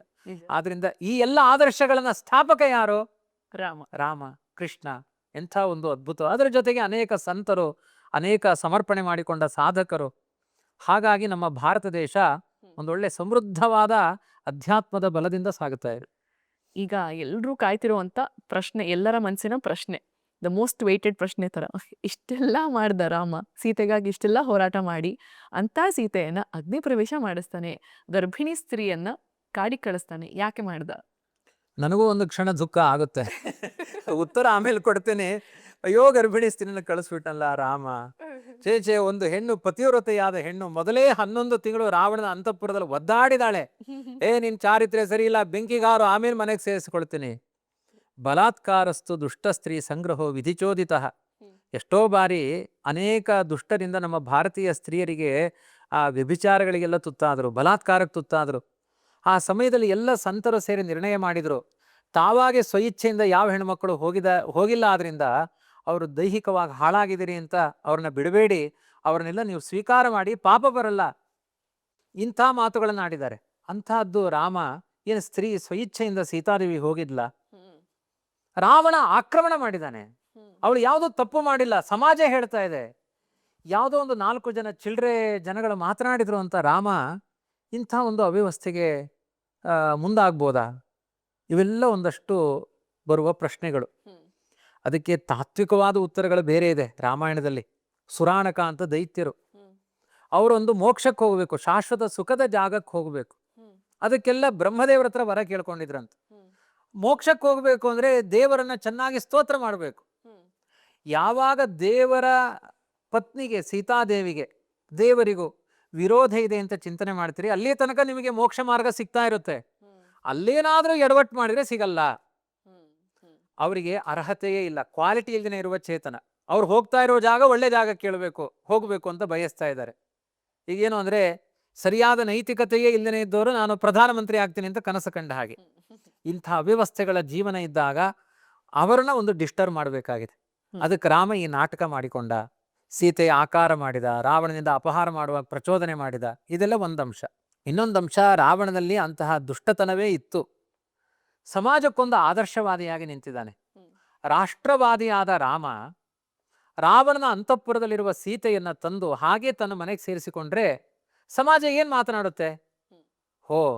ಅವನ ಮಟ್ಟಿಗೆ ಅವನು ಏನು ಮಾಡಿದ್ರೂ ನಡೆಯುತ್ತೆ, ನಾವು ತಪ್ಪು ಮಾಡಿದ್ರೆ ಮಾತ್ರ ಶಿಕ್ಷೆ. ಅದಕ್ಕೊಂದು ಭವಭೂತಿ ಅಂತ ಒಬ್ಬ ಕವಿ ರಾಮಾಯಣದ ಹಿನ್ನೆಲೆಯಲ್ಲೇ ಅವನೊಂದು ಒಳ್ಳೆ ಸುಂದರವಾದ ಮಾತನ್ನು ಹೇಳ್ತಾನೆ. ಸ್ನೇಹಂ ದಯಾಂಚ ಸೌಖ್ಯಂಚ ಯದಿವಾ ಜಾನಕೈಮಪಿ ಆರಾಧನಾಯ ಲೋಕಸ್ಯ ಮುಂಚತೋ ನಾಸ್ತಿ ಮೇ ವ್ಯಥ. ನನಗೆ ಲೋಕಾರಾಧನೆ ಮುಖ್ಯ, ಆಮೇಲೆ ನನ್ನ ಹೆಂಡತಿ, ಆಮೇಲೆ ನನ್ನ ಮಕ್ಕಳು. ಲೋಕದ ಜನರಿಗೆ ಆದರ್ಶವನ್ನ ನೀಡಬೇಕು ಅಂತ ಆದ್ರೆ ನನ್ನ ಹೃದಯದಲ್ಲಿರುವ ಯಾವ ಪ್ರೀತಿಯನ್ನು ಬೇಕಾದರೂ ಕಿತ್ತು ಕೊಡ್ತೇನೆ, ನನ್ನ ಕರುಣೆಯನ್ನು ಬದಿಗಿಡ್ತೇನೆ, ನನ್ನ ಹೆಂಡತಿಯನ್ನು ಬೇಕಾದ್ರೆ ಕಾಡಿಗೆ ಕಳಿಸ್ತೇನೆ, ನನಗೆ ದುಃಖ ಇಲ್ಲ, ನನಗೆ ಮೊದಲು ಈ ಪ್ರಜೆಗಳ ಸೌಖ್ಯ. ಇಂಥ ಒಂದು ಆದರ್ಶವಾದಿಯಾಗಿ ಸಮಾಜಕ್ಕೆ ಒಬ್ಬ ರಾಜಸ್ಥಾನದಲ್ಲಿ ನಿಂತವನು. ಅನೇಕ ಜನರನ್ನ ಆಳುವ ದೊರೆ ಹೇಗಿರಬೇಕು ಅನ್ನೋದಕ್ಕೊಂದು ಆದರ್ಶವನ್ನು ಹೇಳಬೇಕಾಗಿದೆ. ಹಾಗಾಗಿ ನೀನು ಅಪವಾದ ಮುಕ್ತಳಾಗುವ ತನಕ ನನ್ನ ಮನೆಯಲ್ಲಿ ಇರಬೇಡ, ಇದು ಸಮಾಜಕ್ಕೆ ಆದರ್ಶ ಆಗಲ್ಲ. ಇವತ್ತು ಅದೇ ತಾನೇ ರಾಜೀನಾಮೆ ಕೇಳ್ತಾರೆ, ಏನರ್ಥ? ನೀನು ಅಪರಾಧಿ ಅಂತಲೇ ಅರ್ಥ ಅಲ್ಲ, ನಿನ್ನ ಮೇಲೆ ಆಪಾದನೆ ಇದೆ, ಮಿಥ್ಯಾಪವಾದವೋ ಅದು ಸರಿಯಾದ ಅಪವಾದವೋ ಅದನ್ನು ಪರಿಮಾರ್ಜನೆ ಮಾಡಿ ಆ ಸ್ಥಾನದಲ್ಲಿ ಕೂತ್ಕೊ. ರಾಮನ ಮೇಲೆ ಇದ್ದ ಆಪಾದನೆ, ಅದಕ್ಕೆ ಅನಿವಾರ್ಯವಾದ ತ್ಯಾಗ, ಅದು ಸ್ತ್ರೀಗೆ ಮಾಡಿದ ದೌರ್ಜನ್ಯ ಅಲ್ಲ, ಅನಿವಾರ್ಯ, ಅದು ರಾಮನಿಗೆ ಬಂದ ಅನಿವಾರ್ಯತೆ. ಅದು ನಾವು ದೌರ್ಜನ್ಯ ಅಂತ ಚಿತ್ರಣ ಮಾಡಬಾರ್ದು. ಯಾವಾಗ ದೌರ್ಜನ್ಯ? ಕಾಡಿನಲ್ಲಿ ಯಾರು ಹೇಳೋರಿಲ್ಲ ಕೇಳೋರಿಲ್ಲ, ಕಾಡಿಗೆ ದಬ್ಬಿ ಬಿಡುವುದು, ಅದು ದೌರ್ಜನ್ಯ. ವಾಲ್ಮೀಕಿಗಳ ಆಶ್ರಮದಲ್ಲಿ ವ್ಯವಸ್ಥಿತವಾಗಿ ಲಕ್ಷ್ಮಣನಿಂದ ರಥವನ್ನು ಮಾಡಿಸಿಕೊಂಡು ಕರ್ಕೊಂಡು ಹೋಗಿ ಅವಳು ನಿರಪರಾಧಿ ಅಂತ ಸಾಬೀತಾಗುವ ತನಕನೂ ಎಲ್ಲ ವ್ಯವಸ್ಥಿತವಾದ ಜೀವನದಲ್ಲಿ ಅವಳು ಇರಲಿ ಅಂತ ವ್ಯವಸ್ಥೆ ಮಾಡಿದ್ದಾನೆ. ಇಲ್ಲಿ ದೌರ್ಜನ್ಯ ಏನಿದೆ? ಆಮೇಲೆ ವಾಲ್ಮೀಕಿಗಳಾಗಲಿ ಸೀತಾದೇವಿ ಆಗಲಿ, ಸೀತೆ ಯಾವತ್ತಾದರೂ ನನ್ನ ಗಂಡ ಸರಿ ಇಲ್ಲ, 2 ಟ್ವಿನ್ಸ್ ನನ್ನ ಹೊಟ್ಟೆಲಿತ್ತು, ಕಾಡಿಗೆ ಅಟ್ಬಿಟ್ಟ, ಏನು ಅನ್ಯಾಯ ಅಂತ ಗಂಡನ ಕಟ್ಕೊಂಡು ನನ್ನ ಜೀವನ ಹಾಳಾಗಿ ಹೋಯ್ತು. ಒಂದು ವಾಕ್ಯ ತೋರಿಸಿ ರಾಮಾಯಣದಲ್ಲಿ. ಸೀತೆ ಹುಟ್ಟಿನಿಂದ ಆ ಮಕ್ಕಳಿಗೆ ಆದರ್ಶದ ಪಾಠಗಳನ್ನು ಮಾಡ್ತಾಳೆ. ವಾಲ್ಮೀಕಿಗಳು ರಾಮಾಯಣ ಪಾಠ ಮಾಡಿದ್ದನ್ನ ಕೋನ್ವಸ್ಮಿನ್ ಸಾಂಪ್ರತಂ ಲೋಕೆ ಗುಣವಾನ್ ಕಶ್ಚ ವೀರ್ಯವಾನ್, ಜಗತ್ತಿನಲ್ಲಿ ಸದ್ಗುಣಗಳು ಎಲ್ಲ ಒಂದೇ ಕಡೆ ಇರುವ ವ್ಯಕ್ತಿತ್ವ ಯಾರದ್ದು? ಮನೆಗಳಲ್ಲಿ, ಗ್ರಾಮಗಳಲ್ಲಿ, ಕೇರಿಗಳಲ್ಲಿ ಸುಶ್ರಾವ್ಯವಾದ ಕಂಠದಿಂದ ವೀಣೆಯನ್ನ ಮೀಟಿಕೊಂಡು ಅದನ್ನು ಹಾಡಿಕೊಂಡು ಹೋದವರು ಯಾರು ಹೇಳಿ? ಲವಕುಶರು. ಅವರು ಹೇಳುವ ಭಾವನೆಗಳಿಗೆ ಕಲ್ಲುಗಳೆಲ್ಲ ನೀರಾಗಿ ಹರಿತಂತೆ. ಋಷಿ ಮುನಿಗಳೆಲ್ಲ ಏನಾದರೂ ಕೊಡಬೇಕು ಅಂತ ತಾವು ತಮ್ಮ ಕೈಯಲ್ಲಿರುವ ದಂಡ, ಕಮಂಡಲು, ಕೌಪೀನಗಳನ್ನೇ ದಾನ ಮಾಡಿದ್ರಂತೆ. ಏನೂ ಇಲ್ಲ ಅವ್ರ ಹತ್ರ. ಅಷ್ಟು ಚೆನ್ನಾಗಿ ಆದರ್ಶಗಳನ್ನ ಮಕ್ಕಳಿಗೆ ಸಂಸ್ಕಾರ ಕೊಟ್ಟಲ್ಲ ತಾಯಿ ಸೀತೆ. ಇದರಲ್ಲಿ ಯಾವ ಆದರ್ಶಗಳ ಚ್ಯುತಿ ಇದೆ? ರಾಮನ ಭಾವನೆ ಸೀತೆ ಅರ್ಥ ಮಾಡ್ಕೊಂಡಿದ್ಲು. ನೀವ್ಯಾಕೆ ಸೀತೆ ಪರ ವಕಾಲತ್ತು ವಹಿಸ್ಕೊಂಡು ರಾಮನನ್ನು ಬೈಲಿಕ್ಕೆ ಹೋಗ್ತೀರಿ? ಆ ಪತಿವ್ರತೆಯಾದ ಸೀತೆಯೇ ಬೈದಿಲ್ಲ, ವಾಲ್ಮೀಕಿಗಳಿಗೆ ತಪ್ಪನಿಸಿಲ್ಲ. ಆ ಹುಟ್ಟಿದ ಔರಸ ಪುತ್ರರಾದ ಲವಕುಶರಿಗೆ ತಮ್ಮ ಕಾಲಮಾನದ ತನಕ ಯಾವತ್ತಾದ್ರೂ ಲವಕುಶರು ನಮ್ಮ ಅಪ್ಪ ಸರಿ ಇರಲಿಲ್ಲ ಅಂತ ಹೇಳಿದ ಒಂದು ಮಾತಿದೆಯಾ? ರಾಮಾಯಣದ ಅವಲೋಕನ ಇಲ್ಲದೇನೆ ಇದ್ದವರು, ರಾಮನನ್ನ ಉಚ್ಚ ಮಟ್ಟದಲ್ಲಿ ನಿಂತು ನೋಡ್ಲಿಕ್ಕೆ ಆಗದೇ ಇರುವಂತಹ ಅಧಮ ವ್ಯಕ್ತಿತ್ವದವರು, ಸಣ್ಣ ಬುದ್ಧಿಯವರು ಇಂಥ ಆಕ್ಷೇಪಗಳನ್ನು ಮಾಡ್ತಾರೆ ಹೊರತು ವಿಸ್ತಾರವಾದ ಆಲೋಚನೆ ಇದ್ದವರಿಗೆಲ್ಲ ಇಂಥ ಆಕ್ಷೇಪಗಳಿಗೆ ಅವಕಾಶವೇ ಇಲ್ಲ ರಾಮಾಯಣದಲ್ಲಿ. ಮುಂದೆ ರಾಮರಾಜ್ಯ ಎಷ್ಟು ವರ್ಷಗಳ ಕಾಲ ಇತ್ತು? ಅಂದ್ರೆ ರಾಮ ಎಷ್ಟು ವರ್ಷ ರಾಜ್ಯ ಆಳ್ವಿಕೆ ಮಾಡ್ತಾರೆ? ಲವಕುಶ ಪಟ್ಟಕ್ಕೆ ಬರ್ತಾರ? ಅದನ್ನೇ ಹೇಳಿದೆ, ಅವಾಗಲೇ ನಾನು ಹೇಳಿದೆ. ಕುಶ ದೊಡ್ಡವನು, ಲವ ಸಣ್ಣವನು. ಕುಶ ಇಂದ್ರನ ಅವತಾರ, ಲವ ಅಗ್ನಿ ಅವತಾರ. ಮುಂದೆ ಉತ್ತರಾಧಿಕಾರಿಯಾಗಿ ಕುಶನನ್ನ ಸ್ಥಾಪನೆ ಮಾಡ್ತಾನೆ, ಲವ ಯುವರಾಜ ಪದವಿಯಲ್ಲಿ ಕೂತ್ಕೊಳ್ತಾನೆ. ರಾಮಚಂದ್ರ 11,500 ವರ್ಷ ಇವತ್ತಿನ ಕಾಲಘಟ್ಟದಲ್ಲಿ ರಾಜ್ಯವನ್ನ ಆಳ್ತಾನೆ. ಹೇಗೆ ಆಳ್ತಾನೆ ಅಂದ್ರೆ ಪ್ರತಿಯೊಬ್ಬರಿಗೂ 1000 ವರ್ಷ ಆಯುಷ್ಯ ದಾನ ಮಾಡ್ತಾನೆ. ರೋಗ ರುಜಿನಗಳಿಲ್ಲದ 1000 ವರ್ಷ ಆಯುಷ್ಯ, ಸಮೃದ್ಧಿಗಳು. ಜೊತೆಗೆ ಅವ್ರು ಇಚ್ಛೆ ಪಟ್ರೆ 2000 ವರ್ಷನೂ ಬದುಕಬಹುದು, ಬರೀ 1000 ವರ್ಷ ಅಂತಲ್ಲ. ಇವತ್ತೆಲ್ಲ ಅನೇಕ ಉಚಿತವಾಗಿ ದಾನ ಮಾಡ್ತೀನಿ ಅನ್ನೋ ಪದ್ಧತಿ ಇದೆ. ಆದ್ರೆ ಆಯುರ್ದಾನ ಮಾಡುವ ಶಕ್ತಿ ಯಾರಿಗಿದೆ? ಅನಾರೋಗ್ಯದ ಜೀವನ ಎಲ್ಲರೂ ಕಳೀತಾ ಇದ್ದೇವೆ, ಆ ಆರೋಗ್ಯದ ಜೀವನ ಇಲ್ಲ. ಅಂಥ ಆರೋಗ್ಯದ ಜೀವನ. ರಾಮನ ಶಾಸನ ಹೇಗಿತ್ತು ಗೊತ್ತಾ? ಅದಂಶ ಮಶಕಾದೇಶಾಹ ರಾಮೇ ರಾಜ್ಯಂ ಪ್ರಶಾಸತಿ. ರಾಮಾಯಣ ಹೇಳುತ್ತೆ, ರಾಮನ ರಾಜ್ಯದಲ್ಲಿ ಒಂದೇ ಒಂದು ಸೊಳ್ಳೆ ಇರಲಿಲ್ಲಂತೆ. ಸೊಳ್ಳೆ ಇದ್ರೆ ಈ ಕೊರೋನಾ, ರೋಗ ರುಜಿನಗಳು, ವೈರಸ್ ಅಟ್ಯಾಕ್ ಮಾಡುವ ಒಂದೇ ಒಂದು ಕ್ರಿಮಿ ಕೀಟಗಳಿರಲಿಲ್ಲ, ದುಷ್ಟ ವ್ಯಕ್ತಿತ್ವದವರಿರಲಿಲ್ಲ. ಈ ತರ 13,000 ವರ್ಷಗಳ ಕಾಲ ಒಂದು ನಾಯಿ ಕೇಳಿದ್ರು ಅದಕ್ಕೊಂದು ನ್ಯಾಯ ಕೊಡುವಂತೆ ಸಮಾಜವನ್ನು ಕಟ್ಟಿದ ವ್ಯಕ್ತಿತ್ವ ಧೀರೋದಾತ್ತ ಪುರುಷನಾದ ರಾಮಚಂದ್ರನದ್ದು. ರಾಮರಾಜ್ಯ ನರಾಮರಾಜ್ಯ ಅಸುಲಭಂಚ ಕಿಂಚಿತ್. ರಾಮರಾಜ್ಯದಲ್ಲಿ ಸುಲಭ ಸಿಗದೇನೆ ಇರುವ ಪದಾರ್ಥಗಳೇ ಇರಲಿಲ್ಲಂತೆ. ನಿಮಗೆ ಸಂತೋಷ ನಿಮಗಾಗುತ್ತೋ ಇಲ್ವೋ, ಒಂದು ಸಂತೋಷದ ಸಂಗತಿ ಇದೆ. ಹೆಣ್ಮಕ್ಕಳಿಗೆಲ್ಲ ಈ ಆಭರಣ, ಉಡುಗೆ ತೊಡುಗೆ ಅಂದ್ರೆ ತುಂಬಾ ಇಷ್ಟ. ಸರಿಯೂ ನದಿಯ ತೀರದಲ್ಲಿ ಹೋಗಿ ಕುತ್ಕೊಳ್ತಾ ಇದ್ರಂತೆ. ರಾಮಾಯಣದ ಮಹಿಮೆ ಮಹಾಭಾರತದಲ್ಲಿದೆ. ಅವ್ರು ಏನ್ ಸಂಕಲ್ಪ ಮಾಡಿ ಸರಿಯೂ ನದಿ ಕೈ ಹಾಕ್ತಾರೆ, ಆ ನೆಕ್ಲೆಸ್ಗಳು ಸಿಗ್ತಾ ಇತ್ತಂತೆ. ಮತ್ತೆ ಯೂಸ್ ಅಂಡ್ ಥ್ರೋ, ಅದನ್ನ ತೆಗೆದು ಬಿಸಾಡ್ತಾ ಇದ್ರಂತೆ. ಏನು ಬೇಕದು, ಯಾರಿಗೂ ಇದು ಇವತ್ತು ನಮಗೆ ಬೇಕು ಅಂದ್ರೆ ಸಿಗ್ತಾ ಇತ್ತು. ಈ ರಾಯರ ಕಥೆಯಲ್ಲಿ ನಾನು ನಿಮಗೆ ಹಿಂದೆ ಹೇಳಿದ್ದೆ, ಆ ನದಿ ತೀರದಲ್ಲಿ ಬಡತನದಲ್ಲಿ ಬಂದ ಅನೇಕ ಕುಟುಂಬಗಳು, ಅಯ್ಯೋ ನಮಗೆ ತಿನ್ಲಿಕ್ಕೆ ಗತಿ ಇಲ್ಲ, ನೀರ್ಗಂಜಿ ಕುಡಿತಾ ಇದ್ವಿ, ಇವತ್ತು ಮಠಕ್ಕೆ ಬಂದ್ಬಿಟ್ಟಿದೀವಿ, ನನಗೆ ಬಾರ್ಷಾಹ ಇಷ್ಟ, ಜಾಂಗೀರ್ ಇಷ್ಟ ಅಂತ ರಾಯರ ಕಾವಿ ಚಾಟಿ ಹಿಡ್ಕೊಂಡು ಒಗಿತಾ ಇದ್ರೆ ಆ ಬಟ್ಟೆ ತೊಳೆದು ಮಠಕ್ಕೆ ಬರೋದ್ರೊಳಗಡೆ ಅವ್ರ ಎಲೆಯಲ್ಲೆಲ್ಲ ಅಂತ ಭಕ್ಷ್ಯ ಭೋಜ್ಯಗಳನ್ನ ರಾಯರು ಮಾಡಿಸಿ ಹಾಕಿದ್ರಂತ. ಅವ್ರ ಕಾವಿ ಬಟ್ಟೆ ಮುಟ್ಟಿದ್ದಕ್ಕೆ ಅವ್ರ ಶಿಷ್ಯರಿಗೆ ಕೊರತೆ ಆಗಲಿಲ್ಲ ಅಂದ್ರೆ ರಾಮನ ಭಂಟರಾದ ರಾಯರ ಶಕ್ತಿಯೇ ಹೀಗಿದೆ ಅಂದ ಮೇಲೆ ರಾಮನ ಶಕ್ತಿ. ರಾಮನ ಶಕ್ತಿ ಅಂತಹದ್ದು. ಅದಕ್ಕೆ ದೇವತ್ವದ ಜೊತೆಗೆ ರಾಮನ ವ್ಯಕ್ತಿತ್ವ ನೋಡಬೇಕು ಹೊರತು ಕೇವಲ ಮಾನವನನ್ನಾಗಿ ರಾಮನನ್ನ ನೋಡಬಾರದು. ಈಗ ರಾಮನವಮಿ ವಿಶೇಷ, ರಾಮನ ಬಗ್ಗೆ, ರಾಮಾಯಣದ ಬಗ್ಗೆ ಇಷ್ಟೆಲ್ಲ ಚಿಂತನೆ ಮಾಡಿದ್ದೀವಿ, ಮಾತಾಡಿದ್ದೀವಿ. ರಾಮನ ಪೂಜೆ ಒಂದ್ ಕಡೆ, ನಾವೆಲ್ಲ ರಾಮ ರಾಮ ಅಂತ ಪೂಜೆ ಮಾಡಬೇಕು. ಹಾಗೇನೆ ಆದರ್ಶಗಳನ್ನು ನಮ್ಮ ಜೀವನದಲ್ಲಿ ಹೆಂಗೆ ಅಳವಡಿಸ್ಕೊಂಡು ನಾವು ಈಗ ನಮ್ಮ ಜೀವನದಲ್ಲಿ ರಾಮರಾಜ್ಯದಲ್ಲಿ ಬದುಕೋ ಹಾಗೆ ಬದುಕಬಹುದು ಅಂತ ತಾವು ಹೇಳೋದಾದ್ರೆ? ಬಹುತೇಕ ಇಷ್ಟೊತ್ತು ಸಂವಾದದಲ್ಲಿ ಆದರ್ಶಗಳ ಜೊತೆಗೆ ನಮ್ಮ ಚಿಂತನೆ ನಡೆದಿದೆ. ಹೌದು. ಪ್ರಧಾನವಾಗಿ ಕಲಿಯುಗದಲ್ಲಿ ಇನ್ನ ಯಾವುದೂ ಕೂಡ ನಮಗೆ ಬಲ ಇಲ್ಲ, ತುಂಬ ಮನಸ್ಸಿನ ಏಕಾಗ್ರತೆ ಇಲ್ಲ, ಪೂಜಾ ಕೈಂಕರ್ಯಗಳಿಗೆ ಅಂತಹ ಪದಾರ್ಥಗಳ ವೈಭವಗಳನ್ನು ಸೇರಿಸಿಕೊಂಡು ಮಾಡುವಂತಹ ಸೌಲಭ್ಯಗಳಿಲ್ಲ. ಹಾಗಾಗಿ ಒಂದು ರಾಮನವಮಿಯ ಪ್ರಸಂಗದಲ್ಲಿ ನಾವೇನು ಮಾಡಬೇಕು ಅಂತ ರಾಮಾಯಣವೇ ಹೇಳುತ್ತೆ. ರಾಮನವಮಿ ಬರ್ತಾ ಇದೆ, 10 ಜನ ಕಷ್ಟದಲ್ಲಿದ್ದವರಿಗೆ ಹಿಂದೆಲ್ಲ ರಾಮನವಮಿ ದಿವಸ ಒಂದು ನೀರ್ಮಜ್ಜಿಗೆ ಕೊಡುವ, ಕೋಸಂಬರಿ ನೀರ್ಮಜ್ಜಿಗೆ ದಾರಿಲಿ ಹೋಗೋರಿಗೆಲ್ಲ ಕೊಡುವ ಪದ್ಧತಿ. 10 ಜನಗಳಿಗೆ ಉಪಕಾರಿಗಳಾಗಿರಿ. ಸಮಗ್ರ ರಾಮನ ಜೀವನ, ತನ್ನ ರಾಜ್ಯ, ತನ್ನ ಅಧಿಕಾರ, ತನ್ನ ಸ್ಥಾನಮಾನ ಇಷ್ಟಕ್ಕೆ ಸೀಮಿತವಾಗಿರಲಿಲ್ಲ. ಅವನು ಮಾತ್ರ ಅಲ್ಲ, ಅವನ ತಮ್ಮ ಭರತ ನೆಲದ ಮೇಲೆ ಮಲಗುತ್ತಾ ಇದ್ದ ರಾಮನ ಭಾವನೆಗಾಗಿ. ಅವನ ಭಂಟ ಹನುಮಂತ ಕೌಪಿನ ಉಟ್ಟುಕೊಂಡು ಮಹತ್ತರವಾದ ಕಾರ್ಯವನ್ನು ಸಾಧಿಸಿದ. ಇದನ್ನೆಲ್ಲ ನೋಡಿದಾಗ ನಮ್ಮ ಜೀವನದಲ್ಲೂ ಮನೆಯನ್ನ ಬಿಟ್ಟು ಸಮಾಜಕ್ಕಾಗಿ ಸ್ವಲ್ಪ ಸಮರ್ಪಣೆಗಳು, ಕಷ್ಟದಲ್ಲಿದ್ದವರಿಗೆ ನಾನಾ ಜನಸ್ಯ ಶುಶ್ರೂಷ, ಅನೇಕ ಜನರ ಸೇವಾ ಕೈಂಕರ್ಯಗಳು. ಯಾರ್ದೋ ಮನೇಲಿ ಒಂದು ದುಃಖ ಇದೆ ಅಂದರೆ ನಮಗ್ಯಾಕೆ ಅಂತ ಹೇಳದೆ ಅವರ ದುಃಖ ನಮ್ಮ ದುಃಖ. ಇದು ರಾಮನ ವ್ಯಕ್ತಿತ್ವ. ಇದಕ್ಕೆ ಸ್ಪಂದಿಸಿದರೆ ಈ ರಾಮನವಮಿ ಹಬ್ಬ ಸಾರ್ಥಕವಾಗುತ್ತೆ. ನಮ್ಮ ವ್ಯಕ್ತಿತ್ವ ರಾಮನಂತೆ ಇರಲಿ, ರಾವಣಾದಿಗಳಂತೆ ಬೇಡ. ಆದರ್ಶಗಳು ನಮ್ಮ ಜೀವನದಲ್ಲಿ ಹಾಸುಹೊಕ್ಕಾಗಿ ಬರಲಿ ಅಂತ ನೀವೆಲ್ಲ ಕೇಳುಗರ ಜೊತೆಗೆ, ನಿಮ್ಮ ಕೇಳುಗರಲ್ಲಿ ಎಷ್ಟೋ ಜನ ನಮಗಿಂತ ಸಜ್ಜನರಿದ್ದಾರೆ. ನಿಮ್ಮ ಸಜ್ಜನಿಕೆ ಆದರ್ಶಗಳು ನಮಗೂ ಬರಲಿ. ನಾವು ಅತ್ಯಂತ ವಿನೀತರಾಗಿ ಇಂಥ ಸತ್ಕರ್ಮಗಳ ಈ ಚಿಂತನೆಗಳ ಸಮರ್ಪಣೆ ಯಾಕೆ ಅಂದರೆ ಸಮಾಜದ ಜೊತೆಗೆ ನಮ್ಮನ್ನು ಟ್ಯೂನ್ ಮಾಡಿಕೊಳ್ಳುವ ವ್ಯವಸ್ಥೆ ಇದು ಅಷ್ಟೇ. ಹಾಗಾಗಿ ನಾವು ಹೇಳ್ತೀವಿ ನೀವು ಕೇಳಿ ಅಂತಲ್ಲ, ನೀವು ಹೇಳಿದ್ದನ್ನು ನಾವು ಕೇಳ್ತೀವಿ. ಆದರ್ಶದಿಂದ ಸಮಾಜ ಕಟ್ಟೋಣ ಅನ್ನೋದು ರಾಮನವಮಿಯ ಭಾವ ಆಗಿರಲಿ. ಆಚಾರ್ಯರು ಇಷ್ಟು ಸಮಯ ಕೊಟ್ಟು ಮೈಸೂರಿಂದ ಬಂದು ನಮಗೋಸ್ಕರ ರಾಮನ ಬಗ್ಗೆ, ಆದರ್ಶಗಳ ಬಗ್ಗೆ ನಾವು ಕೇಳಿದಂಥ ಸರಿಯೋ ತಪ್ಪೋ ಎಲ್ಲ ಪ್ರಶ್ನೆಗಳಿಗೂ ಇಷ್ಟೆಲ್ಲ ಸಮಯ ಕೊಟ್ಟು ಉತ್ತರ ಕೊಟ್ಟೋದಕ್ಕೆ ತುಂಬ ಹೃದಯದ ಧನ್ಯವಾದಗಳು.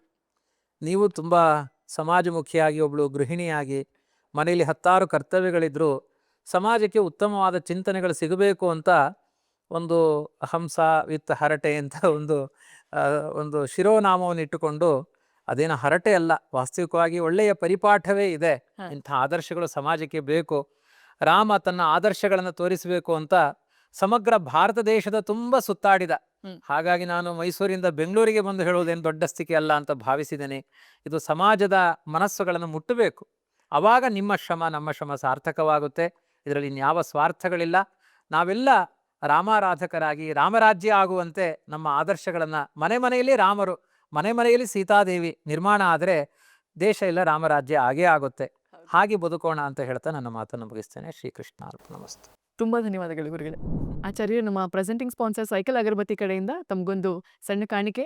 ರಾಮನ ಪೂಜೆಗೆ ಈ ಎಲ್ಲ ಪದಾರ್ಥಗಳನ್ನು ದಯಮಾಡಿ ಬಳಸಬೇಕು. ರಾಮನ ಬಗ್ಗೆ, ರಾಮಾಯಣದ ಬಗ್ಗೆ ಸಾಕಷ್ಟು ವಿಚಾರಗಳನ್ನು ತಿಳಿಸ್ಕೊಟ್ಟಂತ ಇವತ್ತಿನ ಎಪಿಸೋಡ್ ನಿಮ್ಗೆ ಇಷ್ಟ ಆಯ್ತು ಅಂತ ನಾನು ಭಾವಿಸ್ತೀನಿ. ರಾಮನವಮಿಯ ಪ್ರೀತಿಯ ಶುಭಾಶಯಗಳು.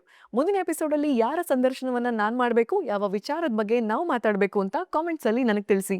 ಹಾಗೆ ಹಂಸ ವಸಿಷ್ಠ ಯೂಟ್ಯೂಬ್ ಚಾನಲ್ಗೆ ಸಬ್ಸ್ಕ್ರೈಬ್ ಮಾಡ್ಕೊಳ್ಳಿ. ನಮಸ್ಕಾರ.